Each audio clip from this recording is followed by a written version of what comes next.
the Rambolina follow-up. I love the sound Rambolina makes when it walks. We're just like thump, thump, thump, thump, thump, thump, thump, thump, thump, thump, thump, thump, thump, thump, thump, thump.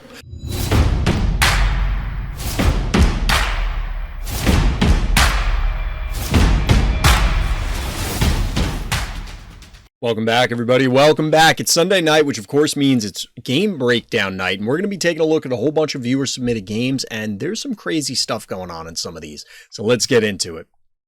So what's going on, chat? How is everyone doing out there? Hope everyone had a good weekend, or if you're already into the new week, that you're having a good week. I'll be honest, my day was absolutely miserable. It was actually horrible. So we're going to jump in and talk about some Phobies games and try and take my mind off of the terrible, no good, bad day. We'll put it that way. As you can see, I did not actually hit my gold coffee for the week. I was a couple games shy, I think. I just didn't have time today to complete the other games. That being said, there's a bunch of games that are about to finish for me, of course. In fact, I probably shouldn't have finished the games that I did today because I knew I wasn't going to get it, and then just waited a few more hours and then they'll roll into this week. I think we can still hit the gold pack, possibly. It's going to be tough. It's going to be tough, but we'll play it by ear. But like I said, chat, we got a whole bunch of games to review. There's a whole lot of repeated games and a couple highlights. And when I say repeated games, I mean that we've had submissions from the same person multiple times, which is fine, but we'll put the other ones towards the end and see how we do. Quick aside, everybody, before we get into the actual content, I was accepted into the Phobies Content Affiliate Program, the content creator program, you might call it. Shout out to the Phobies team, and thank you for that. But the reason I'm telling you, everybody out there, dear viewer, dear listener, is to let everybody know that I do receive some compensation from the Phobies team as a result of being part of that program. Now, I loved Phobies before, and I still love Phobies now, and I expect I will still continue to love Phobies in the future. So look forward to more Phobies content coming from Random's Thoughts. So now, on with the show. All right, so our first one up tonight is Kratosss on the penny drop. Notes here, my first time hearing Lippy. The heart is dead either way. Don't play sheep guy, you'll get baited. All right, there's a lot of things going on in those notes. Let's see what's happening. So bad guy here is opening up with multiple one drops, but this is one of the few times that we see a leading Numbskull. Honestly, Numbskull, I don't want to say it's been a disappointment because I didn't have high hopes for it coming in. I had hoped for better than what I've seen, but Numbskull has really underperformed. But far be it from me to say that Numbskull is underperforming because our hero here is mirroring the opener from our bad guy. Hey, Viego, what's good? So we'll see how this goes. I'm not a huge fan of Numbskull as mentioned. I don't mind it on turn one, though, because obviously it's already getting into the fray much quicker as compared to trying to catch up and you lose a bunch of tempo through the process of doing so. Now, this positioning means that the cowbell is not likely to die, although it could get hit by a jar or whatever the hell bad guy's banking for. But we actually get a Baba Haha, or as most people would recognize it, Baba Yaga here. This is interesting from Kratosss. I'm not really sure what the setup is here. All right, so they are willing to sacrifice the boom. I guess that's fine. I kind of expected just the Numbskull to move up and attack and save the boom. But bad guy is choosing to be a little more aggressive. Pop the one key. I can respect it, removing it from the board. Now, we should get, a jar. That'll clean this up. So it's Baba Yaga versus Unbearable. 5 keys here, 0 banked. First hit from Numbskull goes to our hero. Or first hit on Numbskull in the Numbskull v Numbskull mirror. Which is going to get weird because you're not going to send in the Baba Yaga. But bad guy, here comes the sheep. I don't really know why. Like, why is there a sheep? It's a level 6. I don't know, Chad. I don't really understand the sheep, but honestly, I don't really understand sheep most of the time. Sheep is generally not great for me. All right, so we do get the takedown here on the Numbskull. This Numbskull will tank one of these hits, but not both. Now, we can't see our hero's traps, So it's not really clear whether they laid down a trap or not. I think they could have this turn, but panic point advantage does go to them. Here's the thing. Even if the sheep connects, which it will, it's on a dimensional, but there's a healing spa. Granted, the Baba Yaga is going to have to haul ass out of here, but there's a healing spa, so you don't even necessarily need to do anything. Yes, you do, because this is actually going to straight up die from the poison. Okay. So what are you going to do, Kratos? How are you going to preserve this?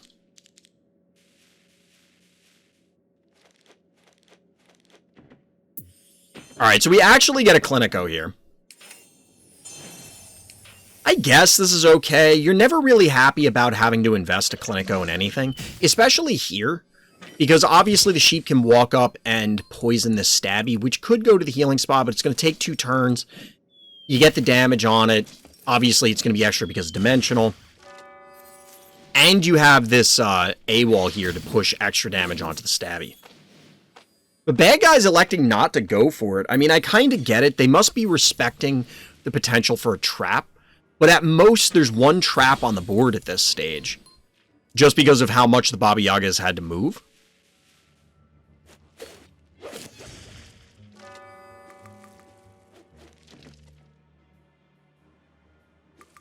The bad guy doesn't really seem too interested. They're playing it patiently, which I can appreciate, but they don't really have a good way to go in. And the longer you give this Baba Yaga to set up, the worse off you're going to be.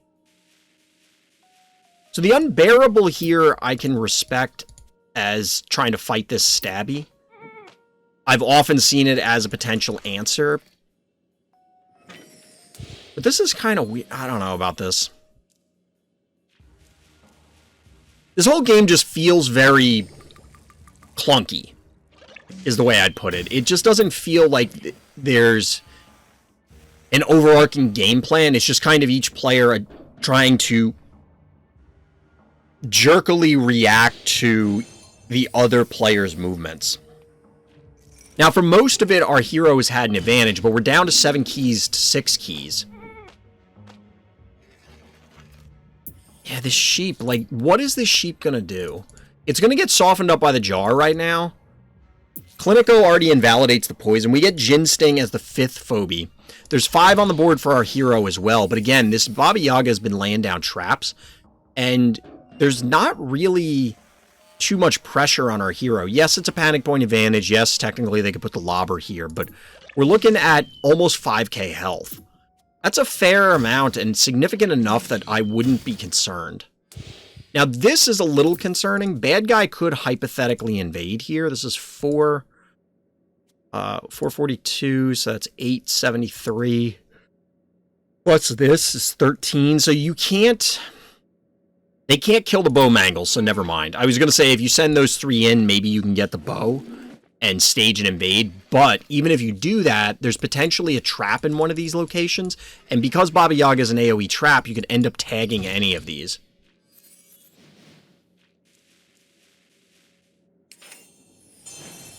As long as Kratos plays this patiently enough... Okay, bad guy has to know there's a trap somewhere here. I guess technically Kratos could just simply be protecting the jar, but I think you have to assume there's a trap here.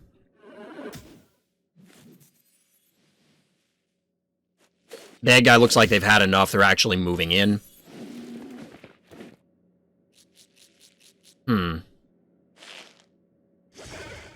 This was presumably to activate the trap and then obviously push some damage on the Stabby.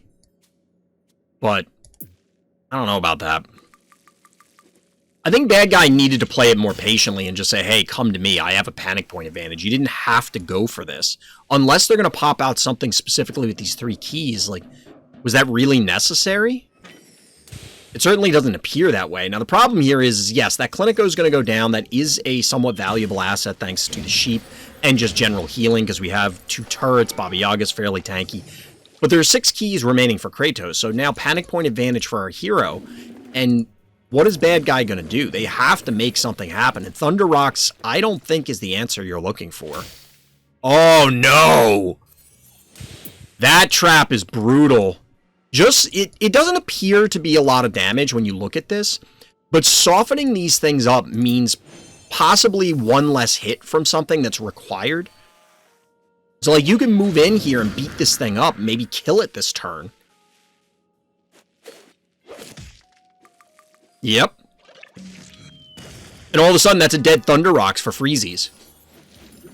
Kratos didn't even really need to do anything. Penultimate Phobie is going to be a spider. Press X to doubt. I don't really understand. I mean, I get it. Spider's good. Like, is spider what you need here? So I'm not surprised the bad guy did this and elected to remove the jar. They need to actually clean things up. They're out of keys. Kratos still has one key, technically. Not technically, they do. But you got to be removing things from the board. But that's the third trap to now go off. Just absolutely brutal.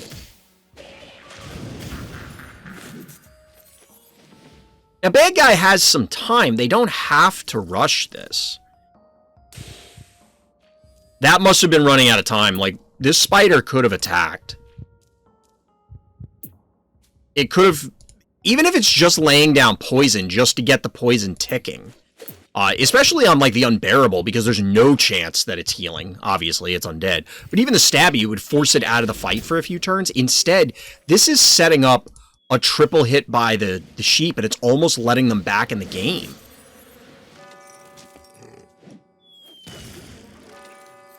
Because, like, look at that. The spider goes down. Not Baba Yaga. Whatever the hell was here. Stabby goes down. But now Baba Yaga goes down. The trap was savage, though. This turn was looking real bad for our hero here, because you get this multi-hit with the sheep. Puts a ton of damage plus poison. It enables several kills here. Stabby goes down. You're going to see the spider go down. Ultimately, Baba Yaga is going to go down. But you got to remember Baba Yaga, though. Baba Yaga is kind of important for the remainder, the moral of this story, which is that. Ouchtown. So at this stage, we're turret on turret. Except we have an extra key. And this is also a fairly damaged turret. Look at this squished boom. Look at that little guy. He's funny.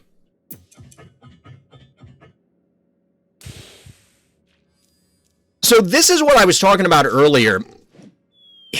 I feel like bad guy kind of got caught between two extremes, being not quite passive enough and not quite aggressive enough, because ultimately they ended up either... Well, they committed into a bunch of traps they maybe didn't need to. And they didn't play passively enough to say, hey, opponent, come get me. Honestly, I would have probably moved the bow mangles to, like, here. Because then there's zero chance they can kill you. Not like they could kill you anyway, but...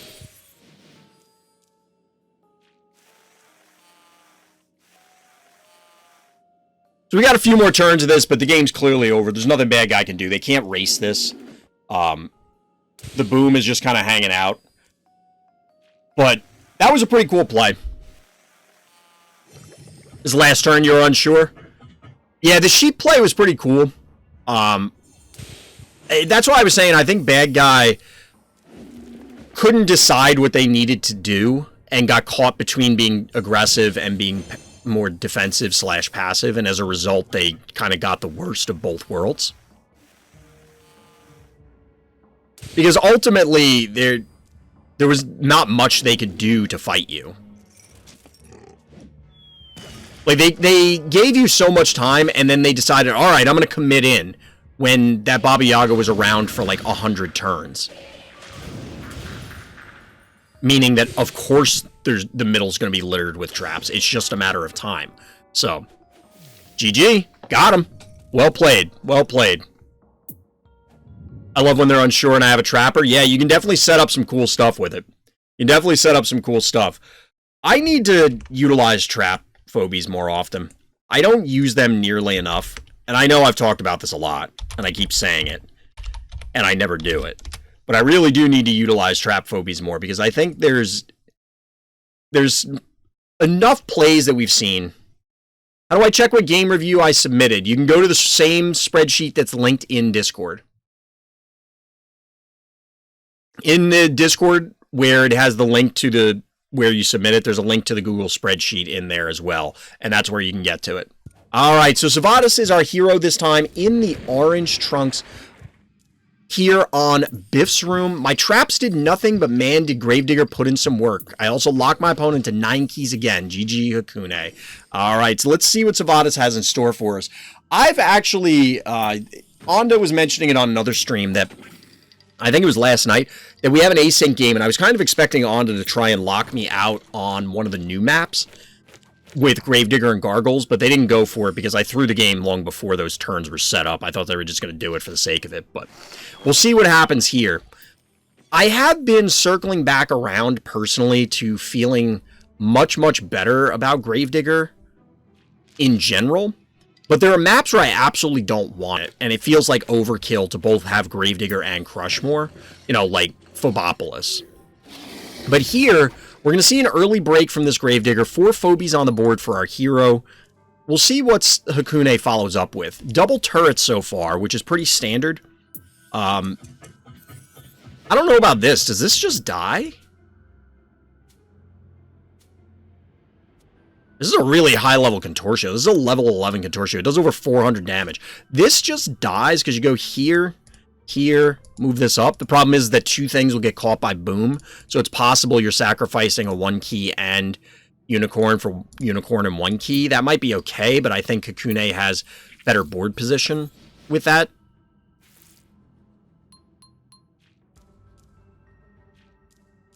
So we'll see here. Gesundheit is the follow-up. Gesundheit I've talked about before. I don't really like it. I use it on This May Sting a little, but that's about it. Murderwing is the follow-up. Our hero elected to not be aggressive. I don't know about that. Gravedigger after he breaks is mostly dead weight. I would agree because it tends to get in like only a single hit. But we'll see what happens here. So I have to assume that Sivadas is doing this explicitly to pop the trap because you have to know that that's there. Or have an idea. It could just be a mistake. But we do see 2 keys go down for free, which is really bad. Like, that's actually seriously problematic. It's hemorrhaging a lot of board control and a lot of board position, because even though they are 1 keys, they both represent a fair amount of damage when combined. Plus, of course, they can recap points. It just forces your opponent to deal with them. Talked about it a little bit yesterday, but you have to make your opponent do things. Like, make them respect things happening. But in the meantime, because of the bank up to 6 keys, get a Klepto, clear out the cat, get a little bit of damage from the splash. 9 keys for our blue player. Which typically, okay, we're going to see, we were talking about this the other night. We know that Hakune favors Hematic Ginsting and Klepto and a number of these other Phobies as opposed to going to the 9 keys. But this is a scenario where I think it would be reasonable. I don't know if Hakune has, say, Hevo 3.0 or arbitrary large 8 key, you know, pick one of the higher end Phobies. Here, I think it's worth it. Your opponent just committed a bunch of keys. They didn't have a big bank because they committed a bunch of keys. You could overwhelm them with a 3.0 at this stage and bully them so that their position is poor when they do reestablish control and they are able to bank keys and get their own big thing. So you could then pop, say, your Boom and immediately recover. I think there's valuable plays to be made. I think Hematic Ginsting is still very strong, but I'd be curious why Hakune chose to do this. You're curious why Hakune put Hematic there? I guess they wanted to threaten the Boom. They wanted to threaten the Boom getting in. I mean, obviously it can't connect with the way these are laid out, but it makes your opponent respect the Boom. But ultimately, we're seeing the retreat here, so I guess it wasn't that important. So we're getting a big standoff here, but there are 2 traps, and the trapper is still alive. This is a cool play. It doesn't happen all that often, especially against high-level players. But realistically, what is Hakune supposed to do? Like, you're going to offer up the Jin Sting, it probably just dies. You get hit by Klepto for 500 and change. You get hit by Boom for almost 700. You get hit by a Meatball for almost 6. You get hit by the Gravedigger for over 5. And then you get hit by this for 400. You probably... I'm not counting it up because I just don't care, but it could have just been a dead Jin Sting. So this really... It doesn't cripple Hakune, but it does cause an issue because it's going to be at least 1.5 turns before... Probably 2 full turns before the Jin Sting is in a position to actually interact with things again. And because Hakune's maxed out, you can't even pop out a Gravedigger to break this block. You'd have to pop your Boom for nothing.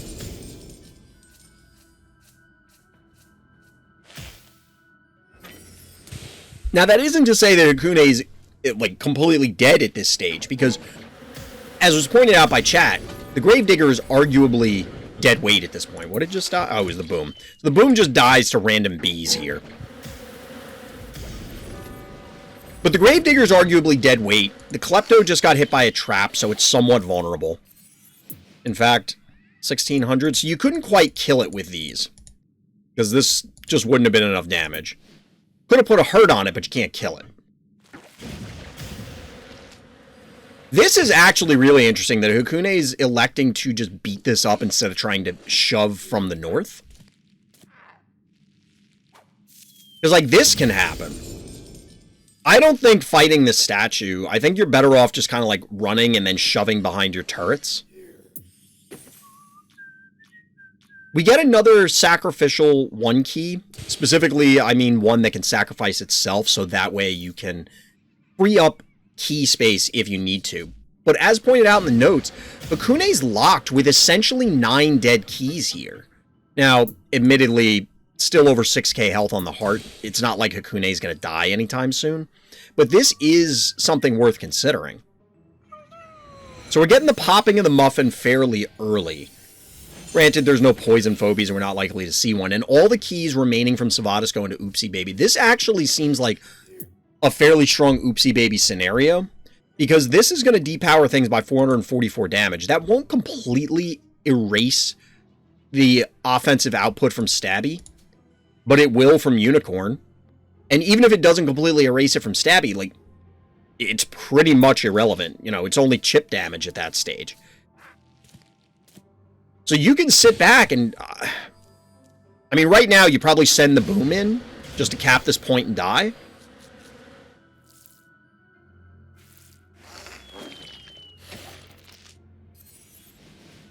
They're not, really. So Hakune's hanging on to the Boom. So this is clearly intentional, because they had a path to just walk the Boom up and recap this point. And then force... See, like... Yeah, exactly. Put all that effort into breaking this, only to have no... The fruits of your labors are gone. So we get the power down on Stabby, which now is doing a meager 54 damage.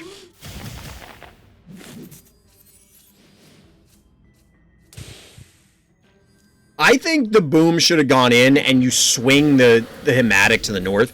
Like, that's 2 or 3 turns, maybe even 4 turns of this Hematic doing nothing but punching this statue, which is accomplishing nothing.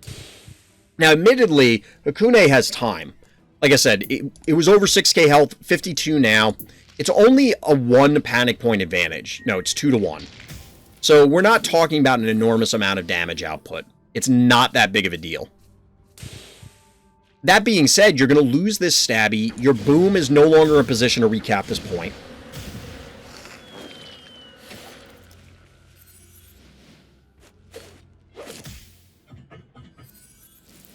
I mean, now it's back in position. I guess it could have, but you need to clear stuff out first.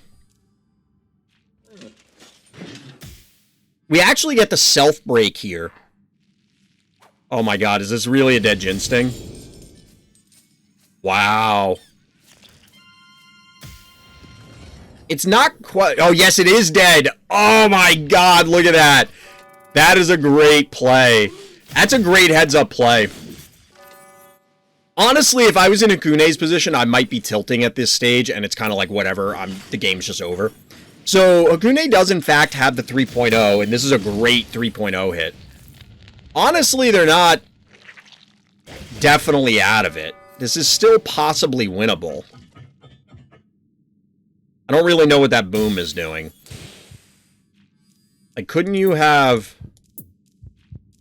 You could have popped this with boom and then position the corn more aggressively. You couldn't really do that. See, this is the problem, because this actually is now off cooldown, as you can plainly see. So now this will still get the AoE. It still will put the fire damage. We're talking 141 damage.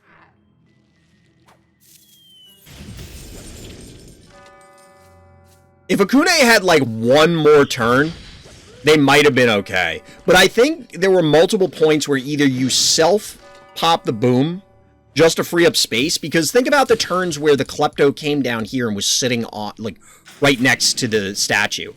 If there's something you want to hit the statue, it's going to be Hevo 3.0, right? Because you're getting the AoE, you'll get the burn. And plus it's a lob, so even if it was sitting here, you could threaten things that are in range. It's not that problem, or it's not as problematic, we'll say. It's still problematic, but not as problematic.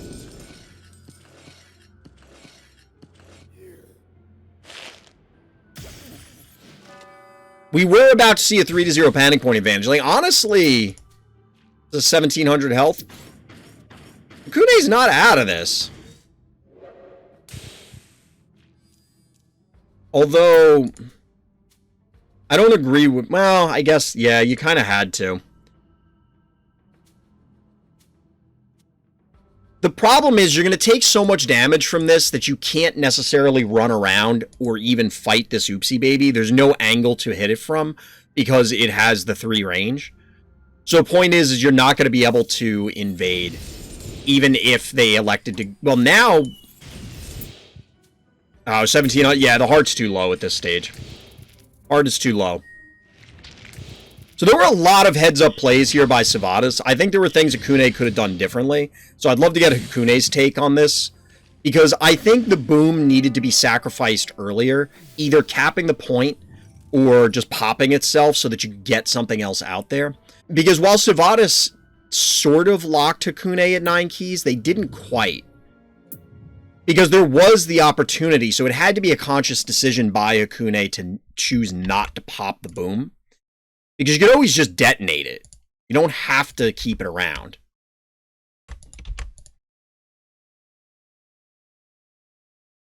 But well played, GG.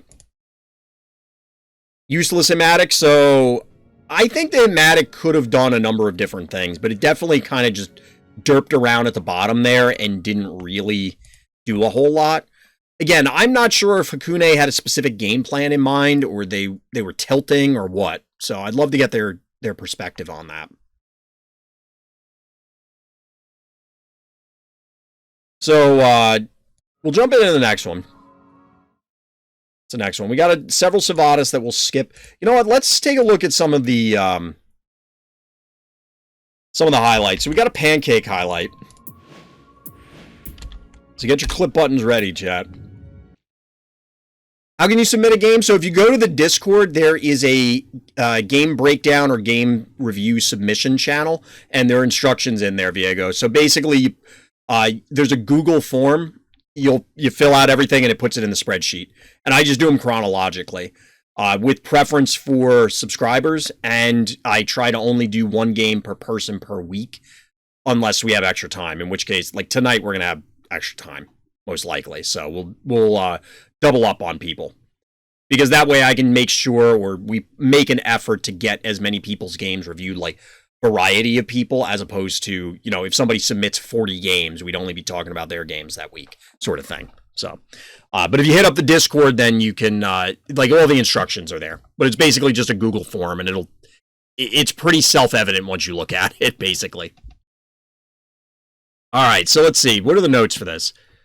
Just that it's turn 13, Doomsday 3. Let's see what Pancake's got for us. Oh, is this gonna be what I think it is?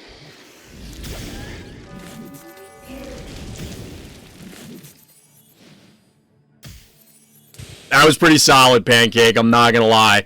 That's a pretty solid turn. Like, look at this. Anytime you can get these multi-kills, as soon as I saw the bow mangles do this and split damage, I thought we were going to get all 4 killed, but this is still pretty solid. Get that noxious hit, get the double kill, you love to see it. Well done, Pancake, well done.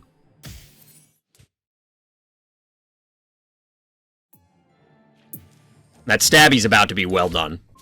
I just love beauty on this map. I think I know what's coming, so let's see. We got to get to turn 17, and then we'll see what beautiful plays YUNOboo has for us.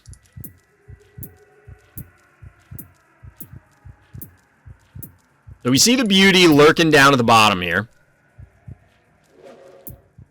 Alright, oh god, bad guy, why?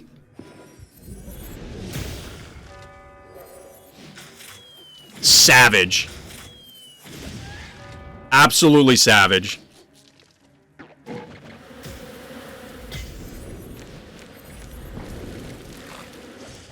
Oh my god.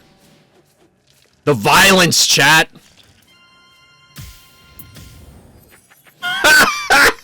Oh my god! Would you look at this turn?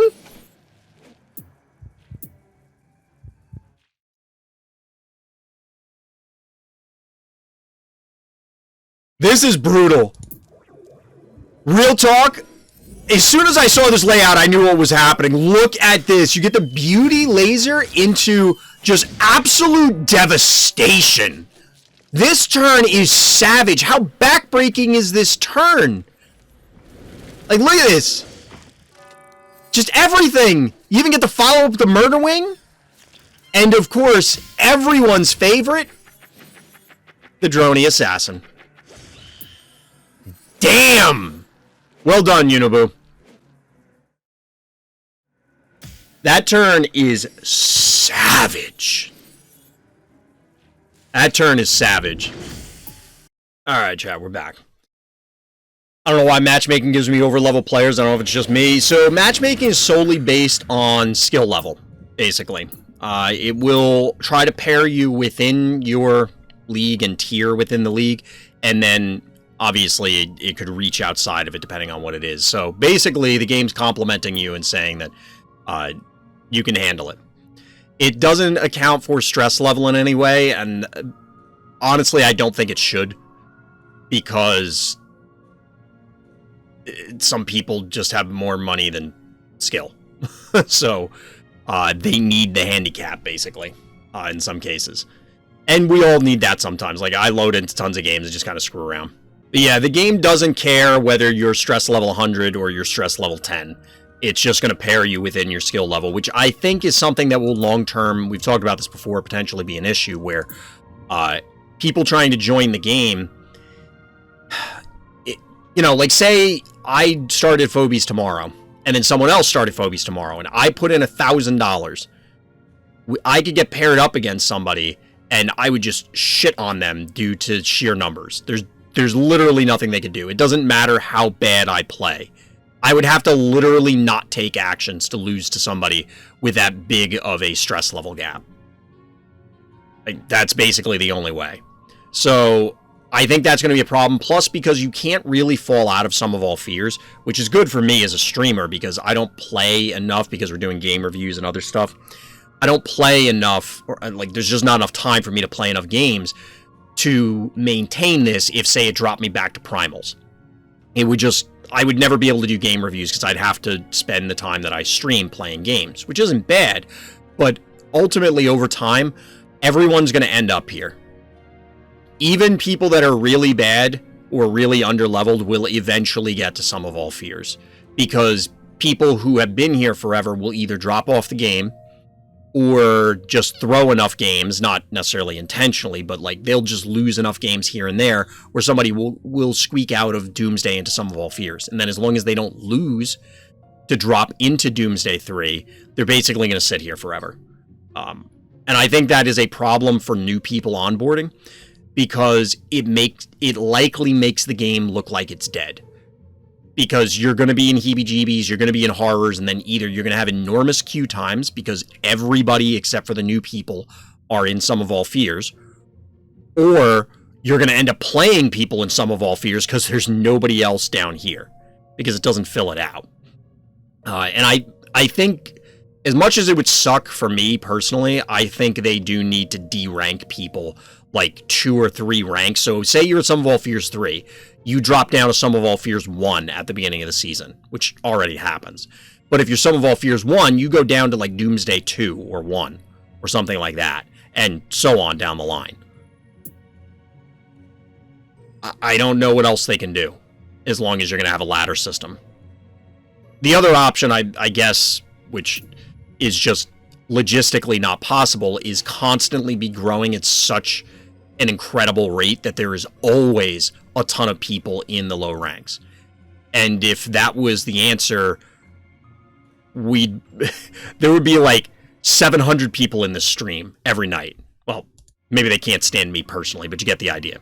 There's bots in the low ranks. That does help, yes. And a lot of people won't notice it, but you'd much rather not have to have the bots, right? So Pancake here loading in on Megalo as our hero in the blue trunks. The notes here are my first win against someone in Sum of All Fears. I'm still in Doomsday 3, 2850 thanks to this game. Well, just like we were saying a moment ago, you're going to get there, Pancake, so let's see what you got. Let's see what you got. Hey, Kune, we were watching a game. You were the bad guy earlier tonight.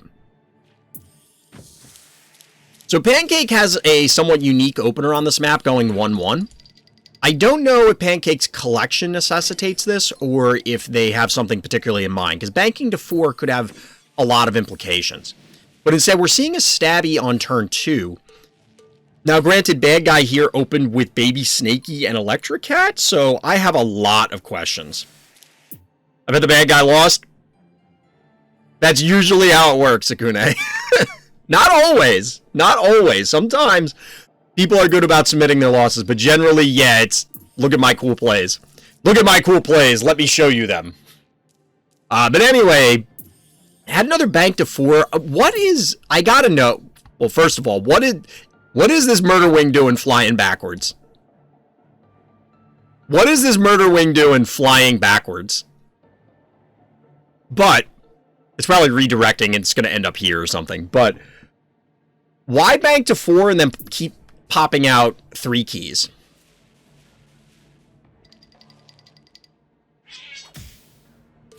So the 1 key advantage technically here is in favor of bad guy, but not really, because these are going to help supplement and eliminate these as they come in. You have that bug animation where your Hevo's doing the moonwalk. It's always funny when that happens. I kind of wish you could, like, it happened more frequently, because it's funny enough to make it adorable. Alright, so bad guy elects to not kill this.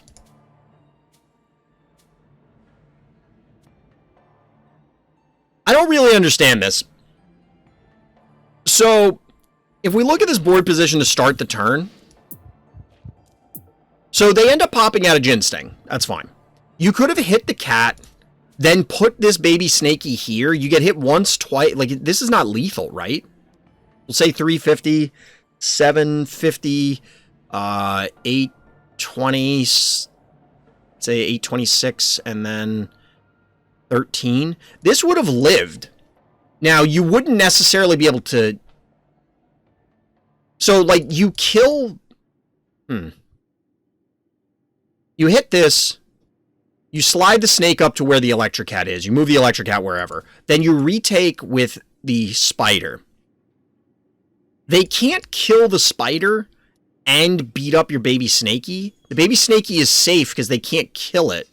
It's going to be super beat up, but the whole point is that you probably then can connect it on the murder wing and follow it up with your Gin Sting. I don't know. It feels like you could have done something differently here. Why even go Snake in the first place? So, honestly, I like Baby Snakey. Oh, you're heading out, Sivadas? All right, have a good night. Thanks for hanging out. I have to be sharp in my async games? Nah, do what I do. Just do things. I hand out so many free wins, I feel like Santa Claus. But Baby Snakey has an enormous damage output. And it can bully things because it will end up leeching so much life. It can fight Stabby because you can just chunk it down pretty quickly. Hypothetically. I don't necessarily agree with the opening Baby Snakey play, but I mean, I can get behind the idea in general. I can't get behind the exposure of this Jin Sting without, like, chat. That did not need to happen, nor did this droney need to happen, but I don't think it really matters at this stage. So Murderwing's gonna have to meatball a droney.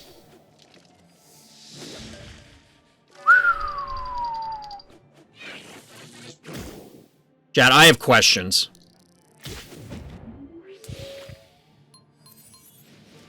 I guess.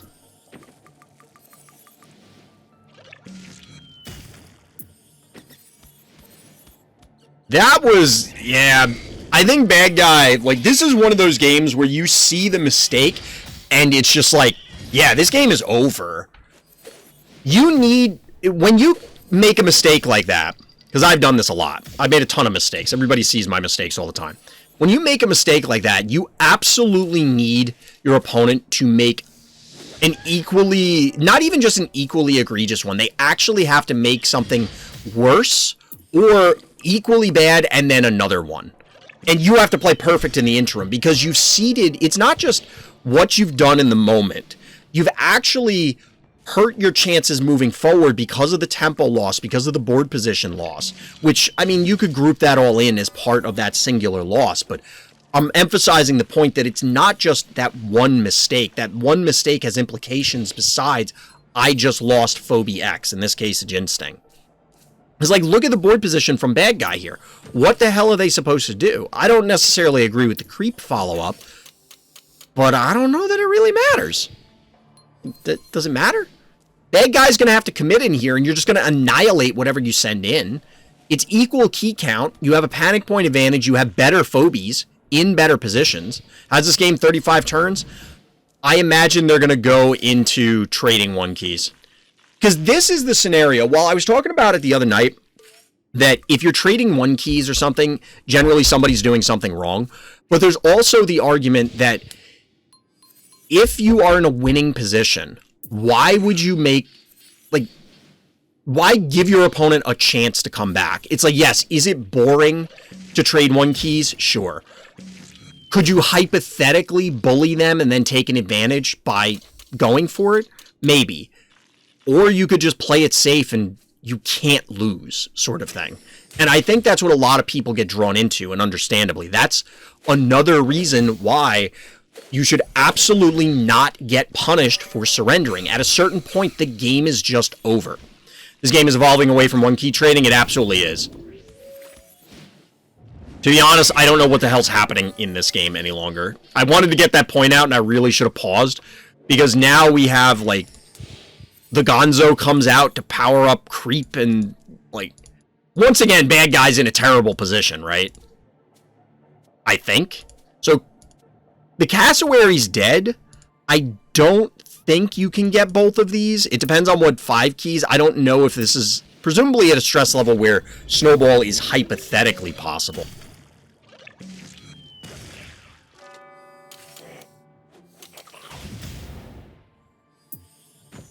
Oh, we get a Spud, so that'll do it. So this explains how the game started to drag out. I don't think the creep needed to be here, like, earlier, because it was able to get shelled by this jar, and that just didn't need to happen. Similarly, this is going to get shelled, which isn't too big of a deal. Gonzo is fairly tanky, but it's already down to 1,000 health. And it's entirely possible that bad guy, because it's only a 2-to-1 panic point advantage, can just wait this out. They don't have forever, obviously, but they do have some time. They can play this pretty patiently. The levels? Yeah, I don't... It's level 12. Level 14. Holy shit. Alright, I can understand why bad guy was able to start clawing back into this. Like, I didn't realize this was a level 14 jar.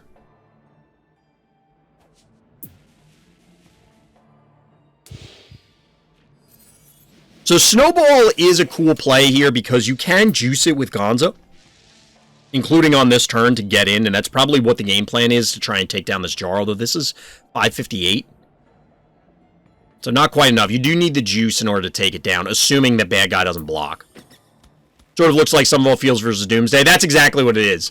I don't know if you heard the notes earlier, but our hero is in Doomsday 3, and bad guy is in Sum of All Fears. So our hero's electing... Oh, no, are they? Oh, you're boosting the stabby. Kill the creep? Alright, yeah. I like this. Kill the creep, because otherwise you're out of keys. The poison would actually be super detrimental. I don't know about this, because your snowball is likely to die. That being said, if they... Is it? 476. 899. No, this'll live unless the jar commits in also. But that's probably safe for bad guy to do.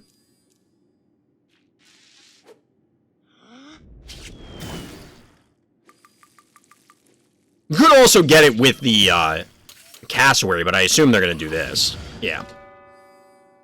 So this will die, trivially. You can probably snipe the jar with these two, and then you're in pretty good shape. Yes, you're down panic points, but you have the life advantage. Eventually, Gonzo will come back online, and the jar will just annihilate something.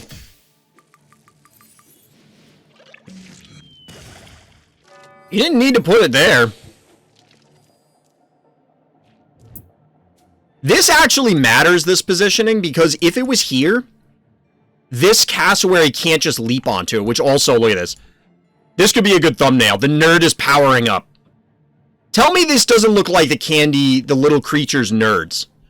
I know we've talked about this before, but I'm a powering up. He's going Super Saiyan. Like, look at this. Power level definitely over 9,000 here. But this is the problem. So now you can hit this and you can retreat. Whereas if you had put the jar where Stabby is right now, you kill this and then they have to walk the cassowary in and hit it with, walk in the Spud, basically exposing their team. Cassowary becoming a Dragon Ball character? Exactly. Just pull the full health foul into a pit. You love to see it, Forgo. Well, maybe not if you're your opponent. Your opponent probably wasn't very happy about it.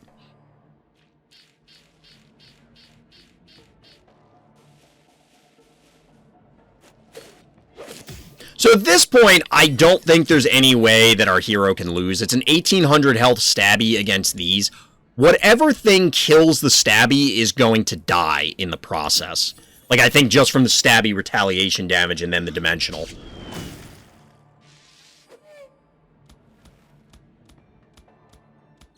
I mean, this is a play you can make, but you can just... You're going to juice the Stabby and kill this, right? Yep. I don't know if it kills it. It does, in fact. 866 damage. So at this point, yeah, there's nothing bad guy can do. There's too much time for our hero to get another panic point advantage. Just wait it out. Well played, Pancake. I think there are some things to clean up there. Like I said, I mean, I was harping on the jar play at the end, but that was almost a throw there.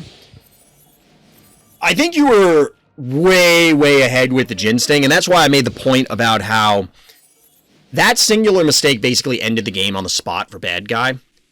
And while they hypothetically almost came back, you needed to make an additional mistake or multiple more mistakes after that in order for it to actually make a difference. So it was definitely a heads-up play capitalizing on the exposure of the Jin Sting. They never should have done that. And just like that, hero takes it down. Well done, Pancake. GG.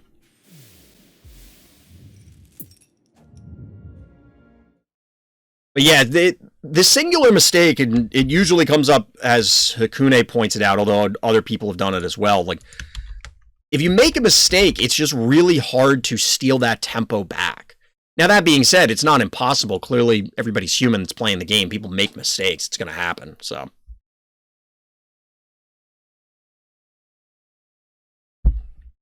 All right.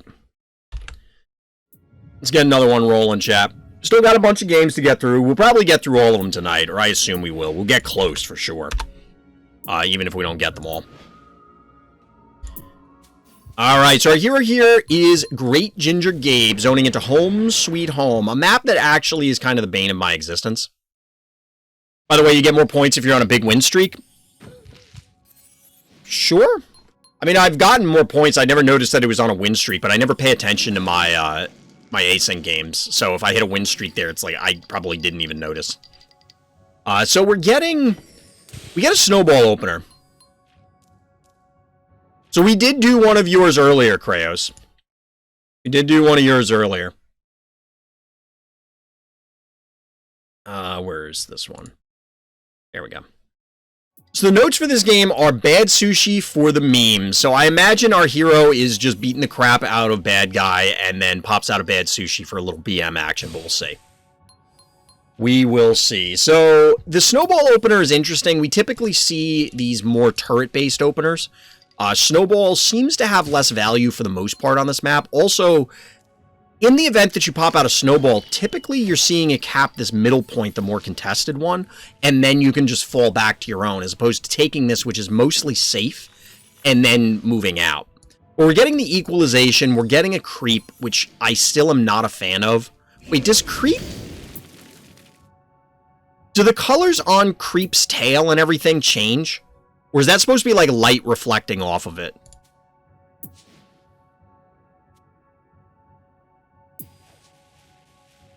Because you can kind of see, like, some subtle color changes here. Am I imagining that, chat? What do you think? I got only plus 10, then plus 11, and the last game's all plus 12. Interesting. Okay. Win streaks confirmed. So 2 to 1 panic point advantage. It's not going to last very long for our hero because simply, you know, it's going to die and the cat replaces. But it did eat the trap, which is relevant. Getting the trap off the board is a significant advantage. Although here, we're not seeing the 1 key. This is actually a good play from bad guy, not capping it with the 1 key who's most likely to die. That being said, it's unlikely that our hero was going to, like, move up stabby and fireball it, but you could, like, say fireball and jar and maybe get it. The answer Venus is very strange. Okay, timeout. Wait, why did this have so much damage on? Oh, this got fireballed. So then this was... Why did you do this, bad guy? I forgot this got fireballed, and I was thinking this was full health. No, you put the 1 key there. I guess they were figuring it's going to die soon anyway, so let it die. But I think you'd rather keep this alive and lay out another trap wherever. This doesn't make any sense to me. Well, we get a counter Venus, which is actually pretty cool, especially since the unicorn is now down. Venus, as we talked about before, is super tanky. It actually has a fairly significant offensive output. It does 605 on both the trap and the attack damage. And it has over 2,100 health. So this is going to lay down a fair amount of traps, maybe lay into, say, Stabby, which is significant. Is this Stabby dead? 17. So this is for, say, like 560 rounding up, and then 9, so over 1,000, 1,600. This is a dead Stabby if our hero wants to go for it. Now, something we'll have to trade, but I think you're willing to trade a Venus for the Stabby.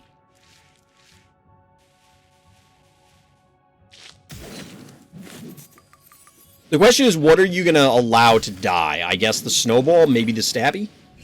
So it's going to be the Stabby. It's not going to die, but it'll obviously take a bunch of damage.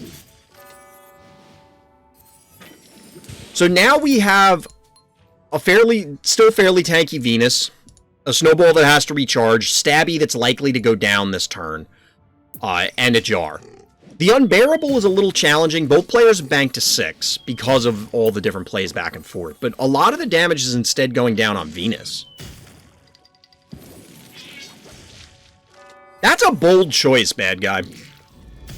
Like, I can respect the kill on the Venus, but that still seems a little weird.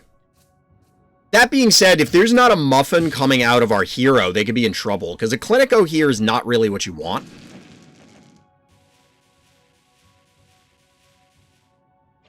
I mean, you certainly can go Clinico, but it's not ideal. Alright, good. So we do have a muffin, and the jar here can cover both these panic points. We probably see the unbearable roll up because it's so tanky. That's a Quagmire, though. Look at that. Look at that Quagmire just materializing. I love the stars. Look at how 3D the effects are, chat. Like, that looks sweet. I just love admiring the art in Phobies.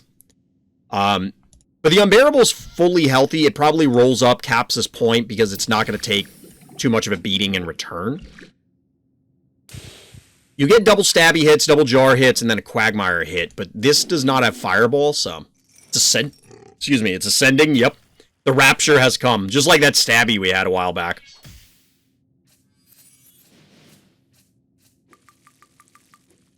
That must have been a really good muffin. You've never had that... Look, we've all had that food. I've definitely had meals, multiple meals, in my life where it's like, oh my god, this is what heaven tastes like. Where it's just so good. We've all had some of those. And that's what that muffin was. That's exactly what that muffin was. If you see an Oculus or another alien robot attack, you can see the laser behind the obstacle if you move the camera angle. Oh, like, if, say an Oculus was where Stabby was and it was shooting here, you can, like, this will overlay it? Is that what you mean, Onda? Had some steak and mashed potatoes? Seems good. Seems good. I'm telling you, the art team, it's amazing that Phobies is a mobile game to me sometimes. Because when I think mobile game, I think mostly cheap cash-in kind of thing.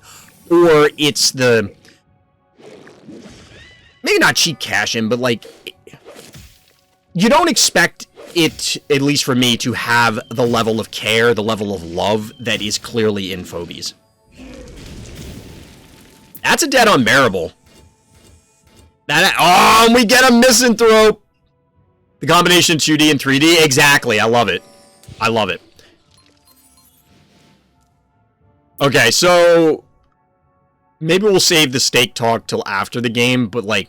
I don't like well-done steaks. But medium... I don't like it when steak is really chewy. I don't like chewy steaks. Like, I need to actually be able to chew it. I don't want to eat an eraser that's greasy. You know what I mean? Like, I don't want taffy. I want to eat a steak, but I definitely don't want it well done. I don't want it burnt. Alright, so we get the misanthrope, and apparently the answer is erratic. 3 keys left for our hero. Maxed out on Phobies here.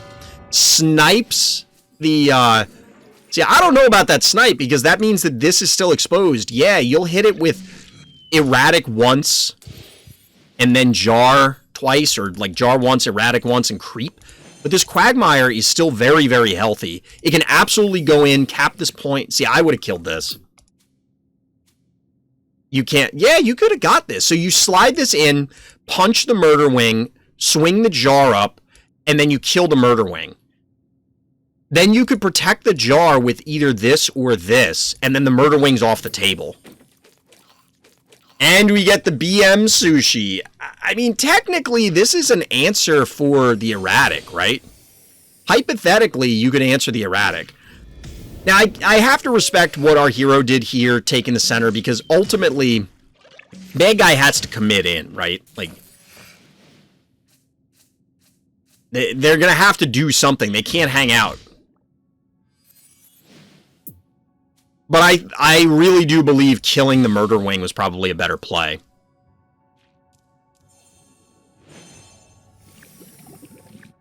Murder Wing's gonna die now, but I think you lose your Quagmire in the process. And here's the problem. You have a couple one-movers, so even though the bad sushi is supposed to be a meme, and it's just, you know, trolling, you still want it to do something.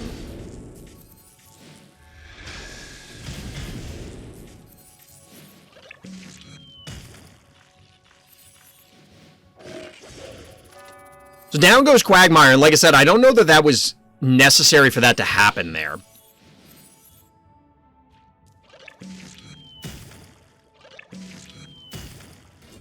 But regardless, we're seeing our hero pick apart bad guy.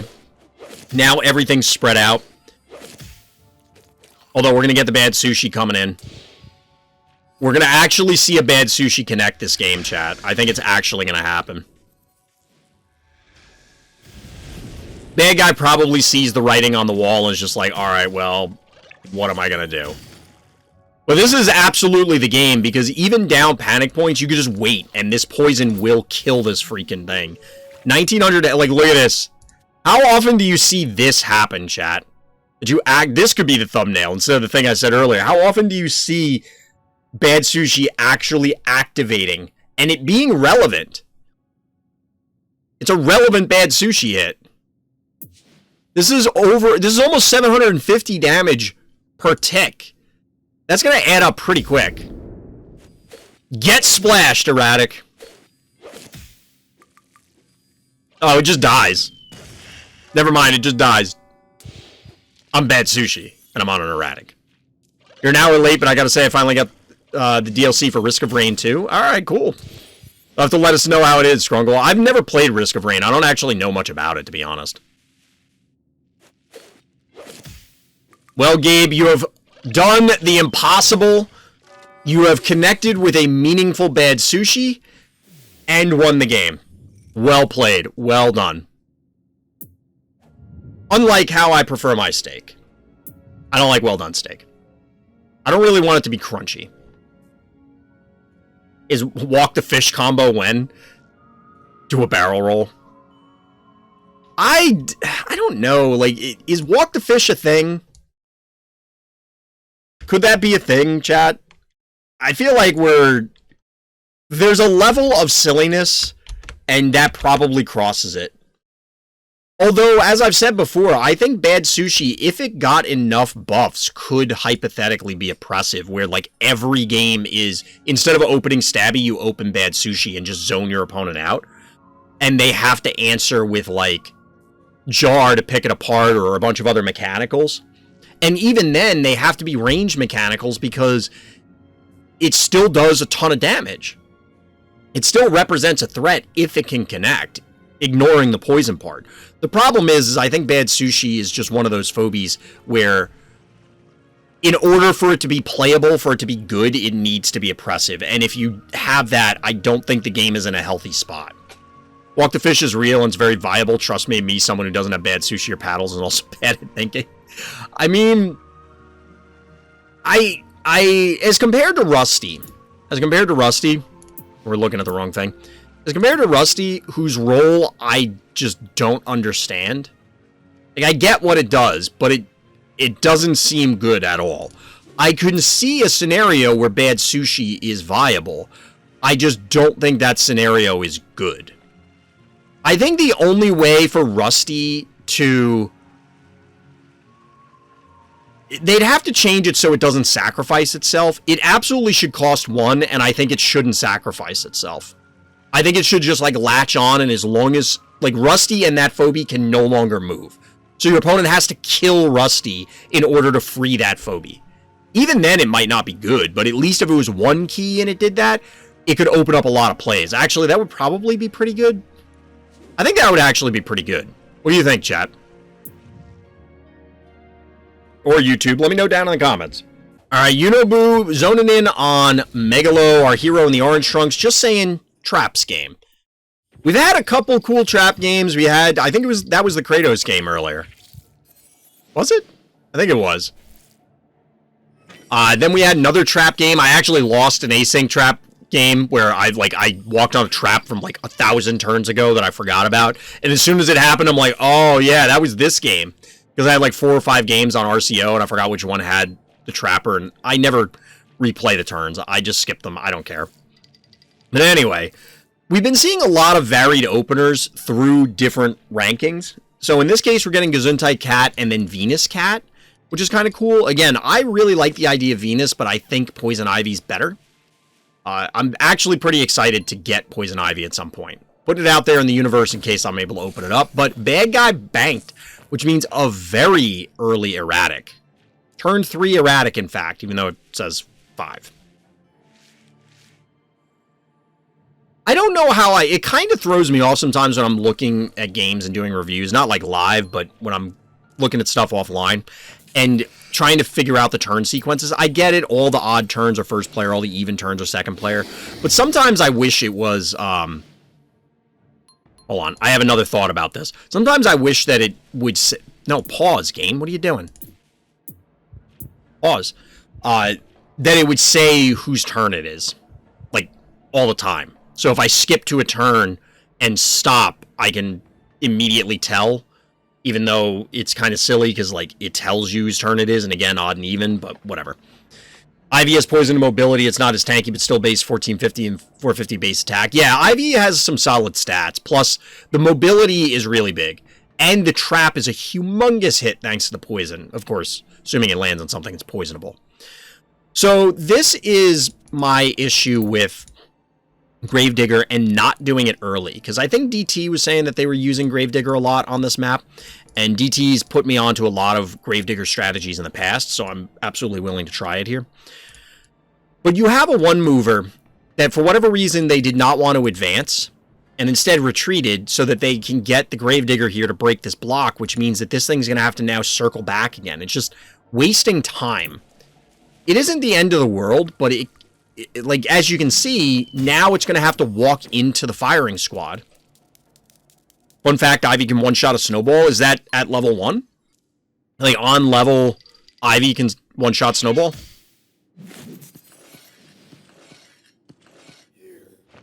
So the Gravedigger, as we've mentioned in other contexts, is often dead weight after it breaks a block. I don't know that you necessarily want to do this, though. We see the trap going down, softens up the cat, which is relevant because then you don't necessarily have to put in a lot of effort to kill the cat. Because, like, here, we're going to see the cat. No, we're not. See, like, 12 health there. Easy pickings. And just like that, bad guy basically has no board. Triple panic point advantage for our hero. Sure, you're going to get some erratic splash damage, but it's going to take a beating in the process. And another, at least one more trap is going down. So you get a Quagmire to follow this up. Bad guy does seem to make the appropriate choice of targeting the cat, ensuring that it goes down. Because you don't want to leave your opponent with a lot of board position. But because our hero was able to bank this whole time, by the way, there's a beauty. Still seems good. Still seems pretty good here. I don't know that you need to retreat this jar from the position it was in, because 1, 2, 3, like, they can't hit it immediately, you know, if they popped out a jar, and the splash is not going to get it. It does prevent the jar from, if it's not getting splashed, from being softened up so that you don't have to worry about, oops, I forgot, and accidentally getting tagged with their jar. This positioning on the Bachelor is a little odd. It makes sense to get it off the panic point because you don't want it to pull something onto the panic point when it dies. So bad guy elects to bank to 7, still eating a ton of damage. See, this is weird. Why? I guess if they advance in with the Quagmire, it's going to get beat up, but...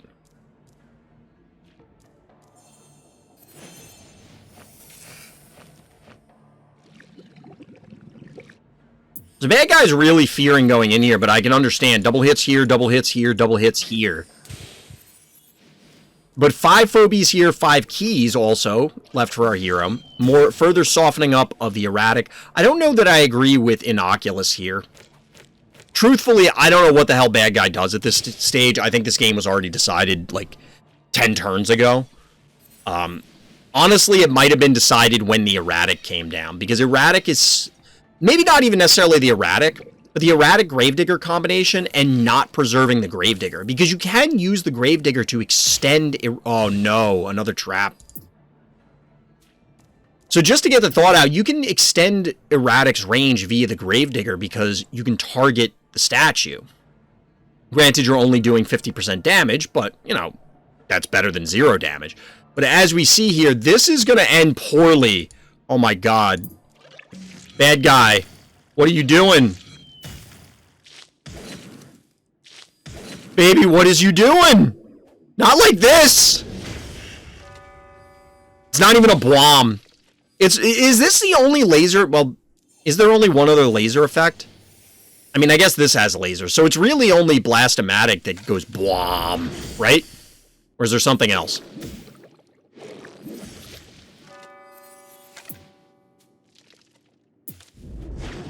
There's 3 lasers?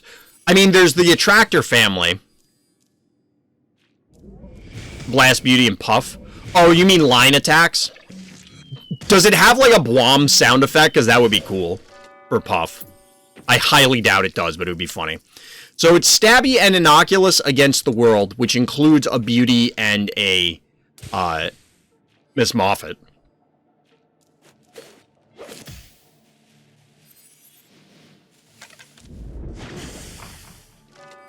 The floor is lava. That is an ancient game. First played 79 AD. Wait, what? When Pompeii erupted. So we're watching the demolition of bad guy. Clearly the last turn.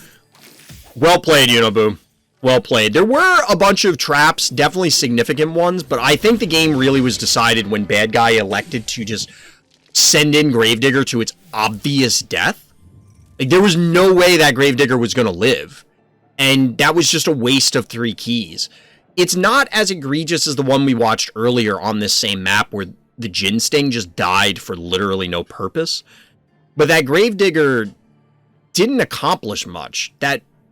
This obstacle break did virtually nothing. It stunted the advancement of the erratic. I don't know. I think that there could have been better options. The floor is lava, some random guy when Pompeii was erupting. Yeah, I can see it. Arguably, the sky is lava also at that stage. One could make that argument. Alright, I think I'm going to like this one. Menace is our hero. On that might sting a little. Gotta love the boops. Let's see what boops are in store here. Whoa. Alright, so Gravedigger people. Not necessarily the profession. Just people who enjoy using the Phobie Gravedigger. Although, if you are a Gravedigger's profession, shout out to you. But that's not really the context we're looking for here. Is it worth breaking this? It definitely helps. Like, there are scenarios, for example, 1, 2, 3, 4, 5, 6. You can run a snowball up here now. Is that worth it? Like, is that necessary? For the one movers, I guess that's reasonable as well.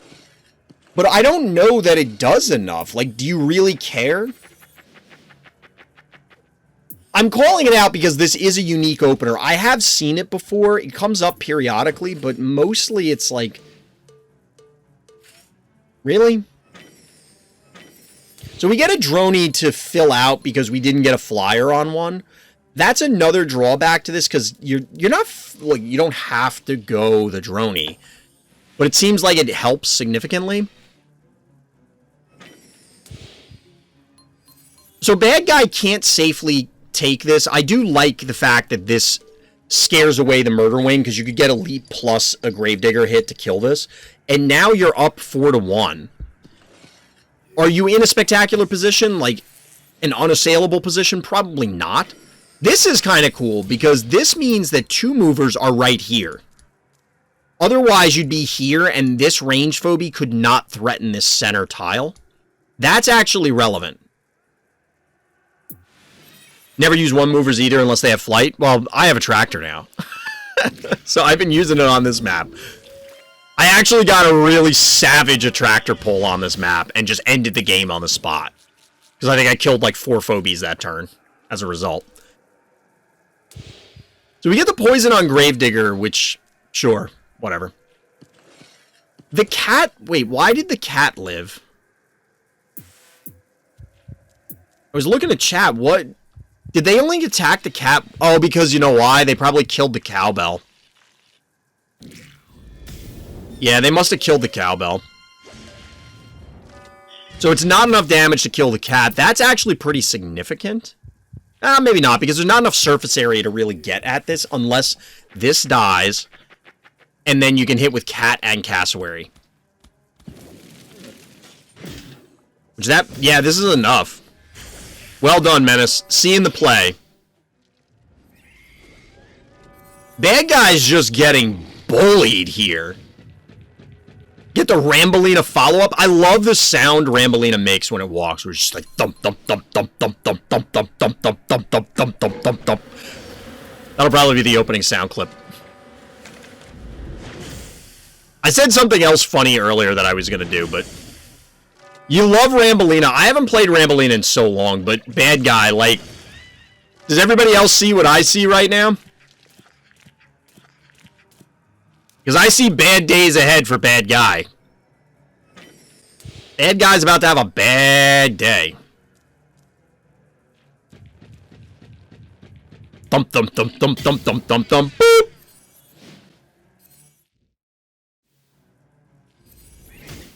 I love it. I love it.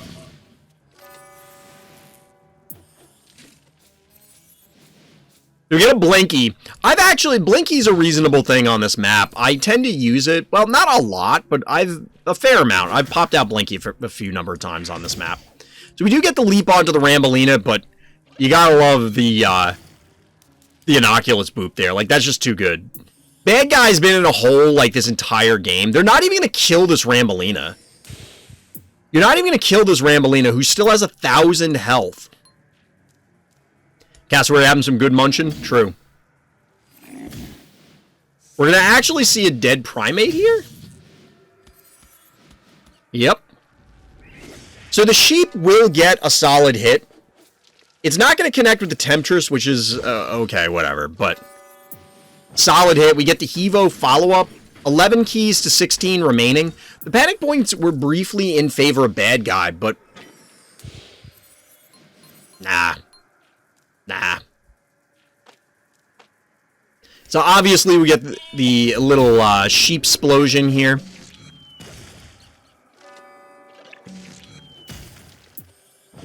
Oh my god, this Rambolina lived again.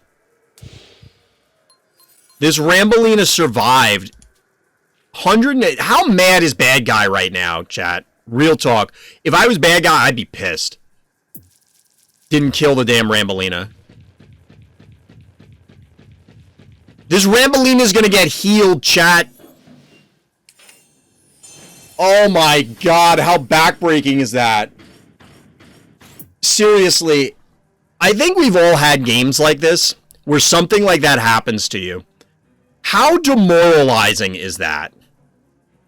That feels so bad. Immortalina. I like that. Real pain is right. This is where you clip it and you go, "Hello, darkness, my old friend. I've come to talk with you again." It just cuts to black and white.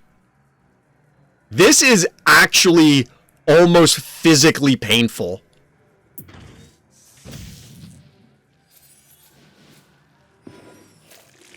Yeah, Rambo's like, oops, I'm out of here. Because 3 range movement, it's 6 spaces, like, boom, all the way to the other side of the map. Oh, by the way, we got Blinky on the stim. Get at me. Now, granted, bad guy could get cute and pop out like a Morty.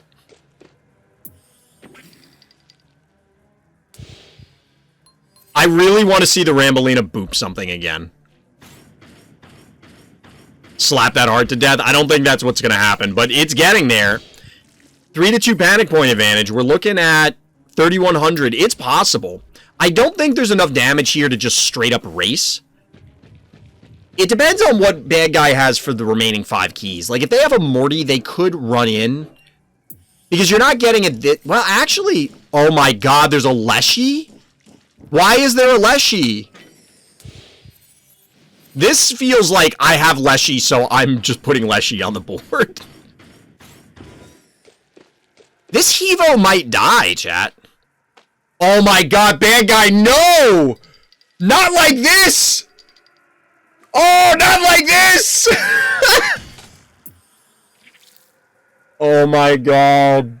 Chat. Pain. Pain.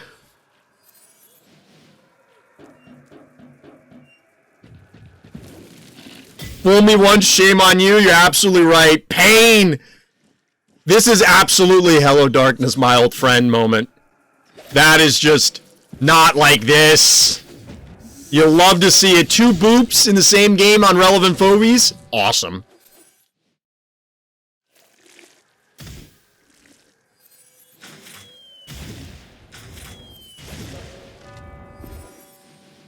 Chat. Bad guy is going to be hearing thump, thump, thump, thump, thump, thump, thump, thump, thump, thump, thump, thump in their dreams.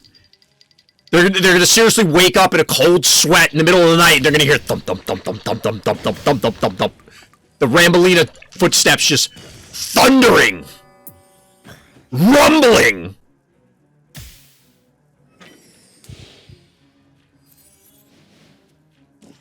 It sounds like war drums.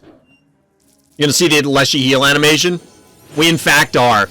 Look at how fabulous Leshy is. Look at the animation. Watch Leshy. I think Leshy does a hair flip. Leshy does a hair flip. Yo, Leshy is fabulous. Bro's going to get PTSD. You're right. GG. Ended that poor person's suffering. If only Leshy was good. I don't really have an opinion on Leshy because we see it so infrequently. And it's hard to judge about how infrequently it shows up simply because of the fact that it's an ultra rare. Like, it's possible Leshy is decent. Is Leshy... Yeah, Leshy... 7. Like, Leshy might be okay. I haven't really thought about it, but we don't see it. Average Phobies game in Ohio. You know what's funny is I suddenly got presented with like 1 million in Ohio memes today. I don't know why. I mean, Leshy might be bad. I don't know how many people actually have it. It's hard to judge the ultra rares because it's entirely possible. Like, how many Edgars have we seen? Does that mean Edgar's bad? I mean, granted, it's much more likely somebody would have gotten Leshy because it's been around longer. More packs have been opened with the possibility to get Leshy than Edgar, but you get the idea.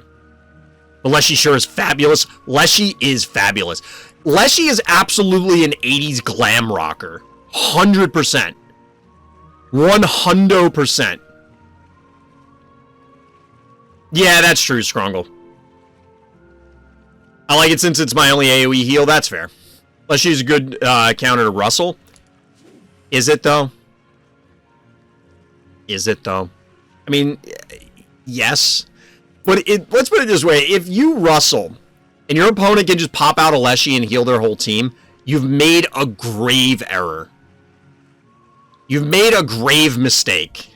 Alright, so our hero here is OJlicious? OJlicious? I'm destroying this name, so let me know how to properly pronounce your name. Sorry. We're zoning into This May Sting a Little once again. The notes here are some clinico madness. This person, our hero in the blue trunks, is new to the game submission because I would absolutely remember this name. So we'll see.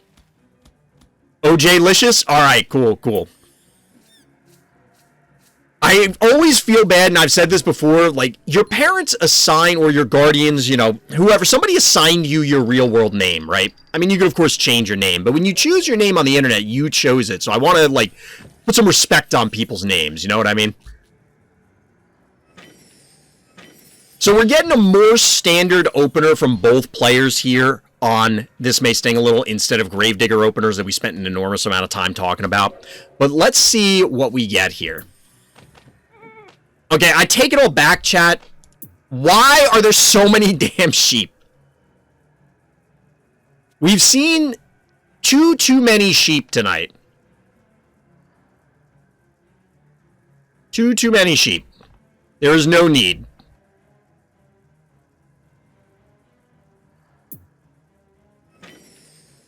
Especially on this map, like, why sheep? They banked to 7, so I imagine there's some follow-up, but I don't know. Probably the highest poison phobie? But why?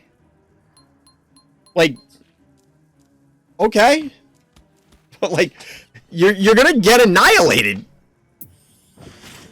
Alright, so the bank to 7 makes more sense. This is where... Let's see if we can tease out the logic here.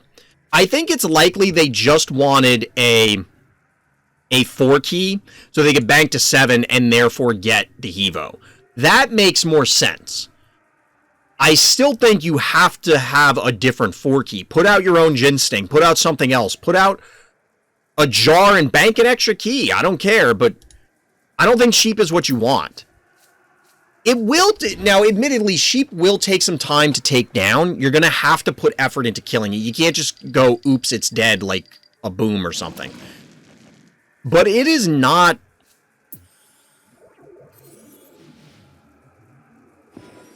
We're actually getting a lot of... Wait, timeout. Okay, this has got to be sheep bait. Because this can... The sheep is 100% dead if it comes in here. And this beauty can just come out and get healed. You care that the murder wing will get sheeped. But I think you'll happily trade 3 keys for 4, even on this map, because I think murder wing is better than sheep all the time. So maybe you're not happy. But you come out key positive and you're basically going to annihilate it. Technically, you would come out key even, because if you muffin it, then the, you know, it's 4 keys for 4 keys. But I think that's fine, because you've still committed a beauty to the board, so who cares? Oh, you're saying, okay, so we have OJlicious in chat, and they're indicating I'm bad, so I guess this was just a mistake. So never mind. I honestly thought this was a bait, to try and bait the sheep in. So cat goes down. Alright, so bad guy, see, little does bad guy know that there isn't a muffin. Or maybe there is a muffin, but it wasn't a bait. So bad guy retreats because they know that the sheep is just going to get obliterated. However, our hero here is appropriately playing around the boops. There's not really a viable boop path here. Bad guy, yeah, the bad guy's got to respect the potential plays. That's the thing about ladder matches, you don't... Oh, wait. This is a good heads-up play. So... Okay, Hevo. Barbecue believers. So, now speaking of barbecue, this murder wing. Absolutely charbroiled. So... That's the thing about ladder games. You have to respect some plays, especially as you get up there in stress level and ranks, where not only will people make good plays, but you have to assume that they have certain things in their collection, because otherwise you could just get blown out by, like we saw in the last game with the Clinico, or a muffin or whatever, where sometimes you just get toasted. So yeah, this is why I paused it, because this absolutely Kentucky Fried Murder Wing. This is a cool heads-up play. Because if bad guy wants to commit to killing this, it is a dimensional, so it's going to screw up their positioning. I think this is pretty cool. Yeah, we get a barbecued murder wing here. Yeah, I was about to say, you can actually be aggressive about this and put the Hevo, so I really like the aggression here. I like the aggression here. So we get a pterodactyl, that makes sense. Bad guy is opting not to... Wait, what? Are you gonna get boop? Alright, so we get a boop. I was gonna say, like, you don't want to put the dragon here and you can just hit and walk away. I mean, you can still hit and walk away, so I don't get the dragon, the positioning. It's probably to bait multiple poisons on this beauty.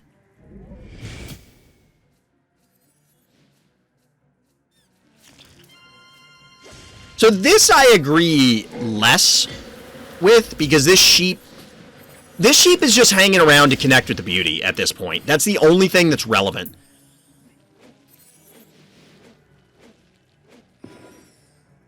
The only thing that's relevant is this sheep connecting with the beauty. Well, now it could go for the pterodactyl, so it's offering up 2 threats. That guy elects to go here. But it can go 1, 2, 3, 4 and still get healed. Or 4 here, depending on what options our hero has. But they can't if they want to get a hit here. So this is a lot of big damage going down on the more recently nerfed beauty. And in fact, this, like, look at this. This is a lot of damage. 934 health left. This thing is on its last legs. Pull out a clutch Metabot. It is, in fact, a lot of big boys. This is a lot of keys tied up in, not quantity-wise, a lot of phobies. 8 keys remaining for our hero. So I would have liked to have seen the beauty go up here. It doesn't really matter, but then the Clinico is 1 move up, so it can get into the fray faster if needed. And 2 of the 5 remaining go into an Eternal Night. I can respect that. Bad guy answers with their own Clinico. But they're only retaking a single panic point here. So panic point advantage still is in favor of our hero. And they... Is the Boop up? Boop is now up. In maps like this, Metabot can be really clutch. It's the only flying healer. True. Clinico MVP. I can see it coming in. So this is dangerous because this... There could be an invade with the Hevo to make something happen here, but I don't... So, like, YUNOboo, you Boop, Pterodactyl, Barzilla follow-up? Because you could Boop the Jin Sting, kill this. Will it kill this? It might not kill the Eternal Night, so maybe this Boop isn't worth it. But there's a lot of AoE potential here is the point. So yeah, this is basically what they want. It's on the Undead, it's on here. Clinico's on cooldown. I think this is probably a dead beauty, right? No, it's not a dead beauty. Oh, no. Okay. Bad guy, no, they 100%... Oh, no. They 100% thought this was going to die to fire. They 100% thought this was going to die to fire. Oh, no. Not like this, bad guy. Oh, pain, chat. Pain.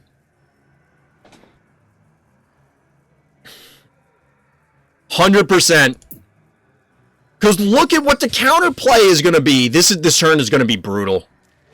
This is going to be brutal.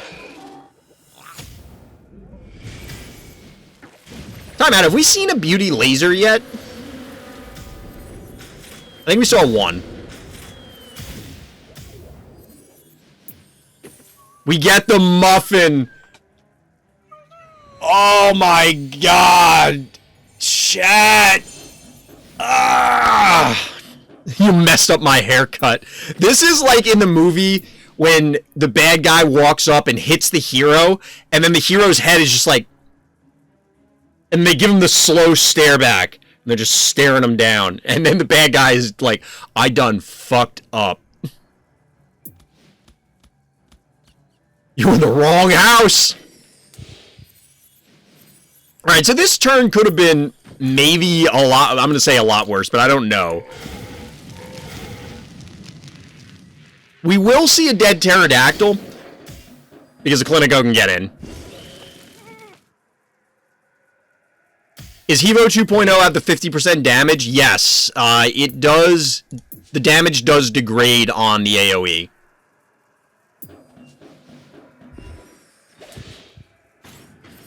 We're getting a little heart punching from the Clinico? Wait, are we going to get a heart race after all of this? 2,900 health to... Oh, yeah, you can absolutely race this. They have to figure out a way to kill you, and I don't know that there's a good way for them to do that.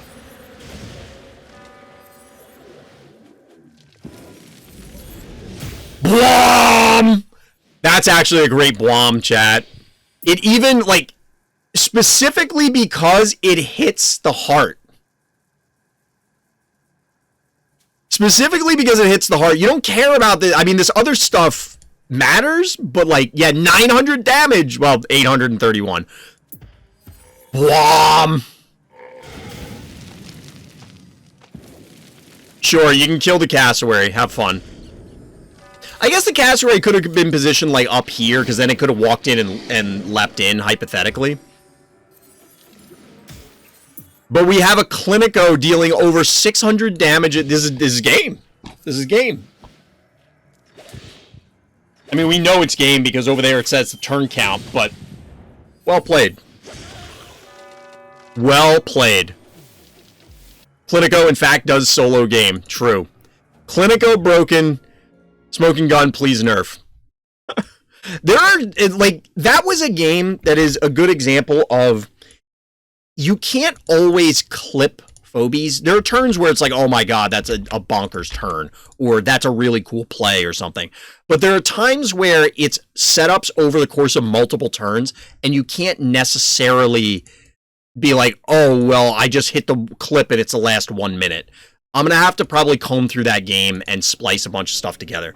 But yeah, well played. Well played. That was a cool game. You get an awesome Wham. You love those. You love those. So here's the thing, chap. Beauty is like the big bad of Phobies, right? People hated Beauty for a really long time, right? Now that Beauty's gotten nerfed, if Beauty falls off, does Beauty get a redemption arc to become the hero we didn't want, but we all deserved, or something like that? All my homies hate Stabby. I mean, true. I have a funny Stabby video that I want to do. Even though it got nerfed, everybody's using it again. I think people are using it specifically because of the nerf to see where it stands. I have seen an uptick in beauties, which is funny because after the first nerf, it just, like, disappeared. That being said, it's just been more time, so it's entirely possible a lot of people just have beauty now, or more people have beauty. Importantly, beauty is fun. Also, people's probably spent months leveling it up. True.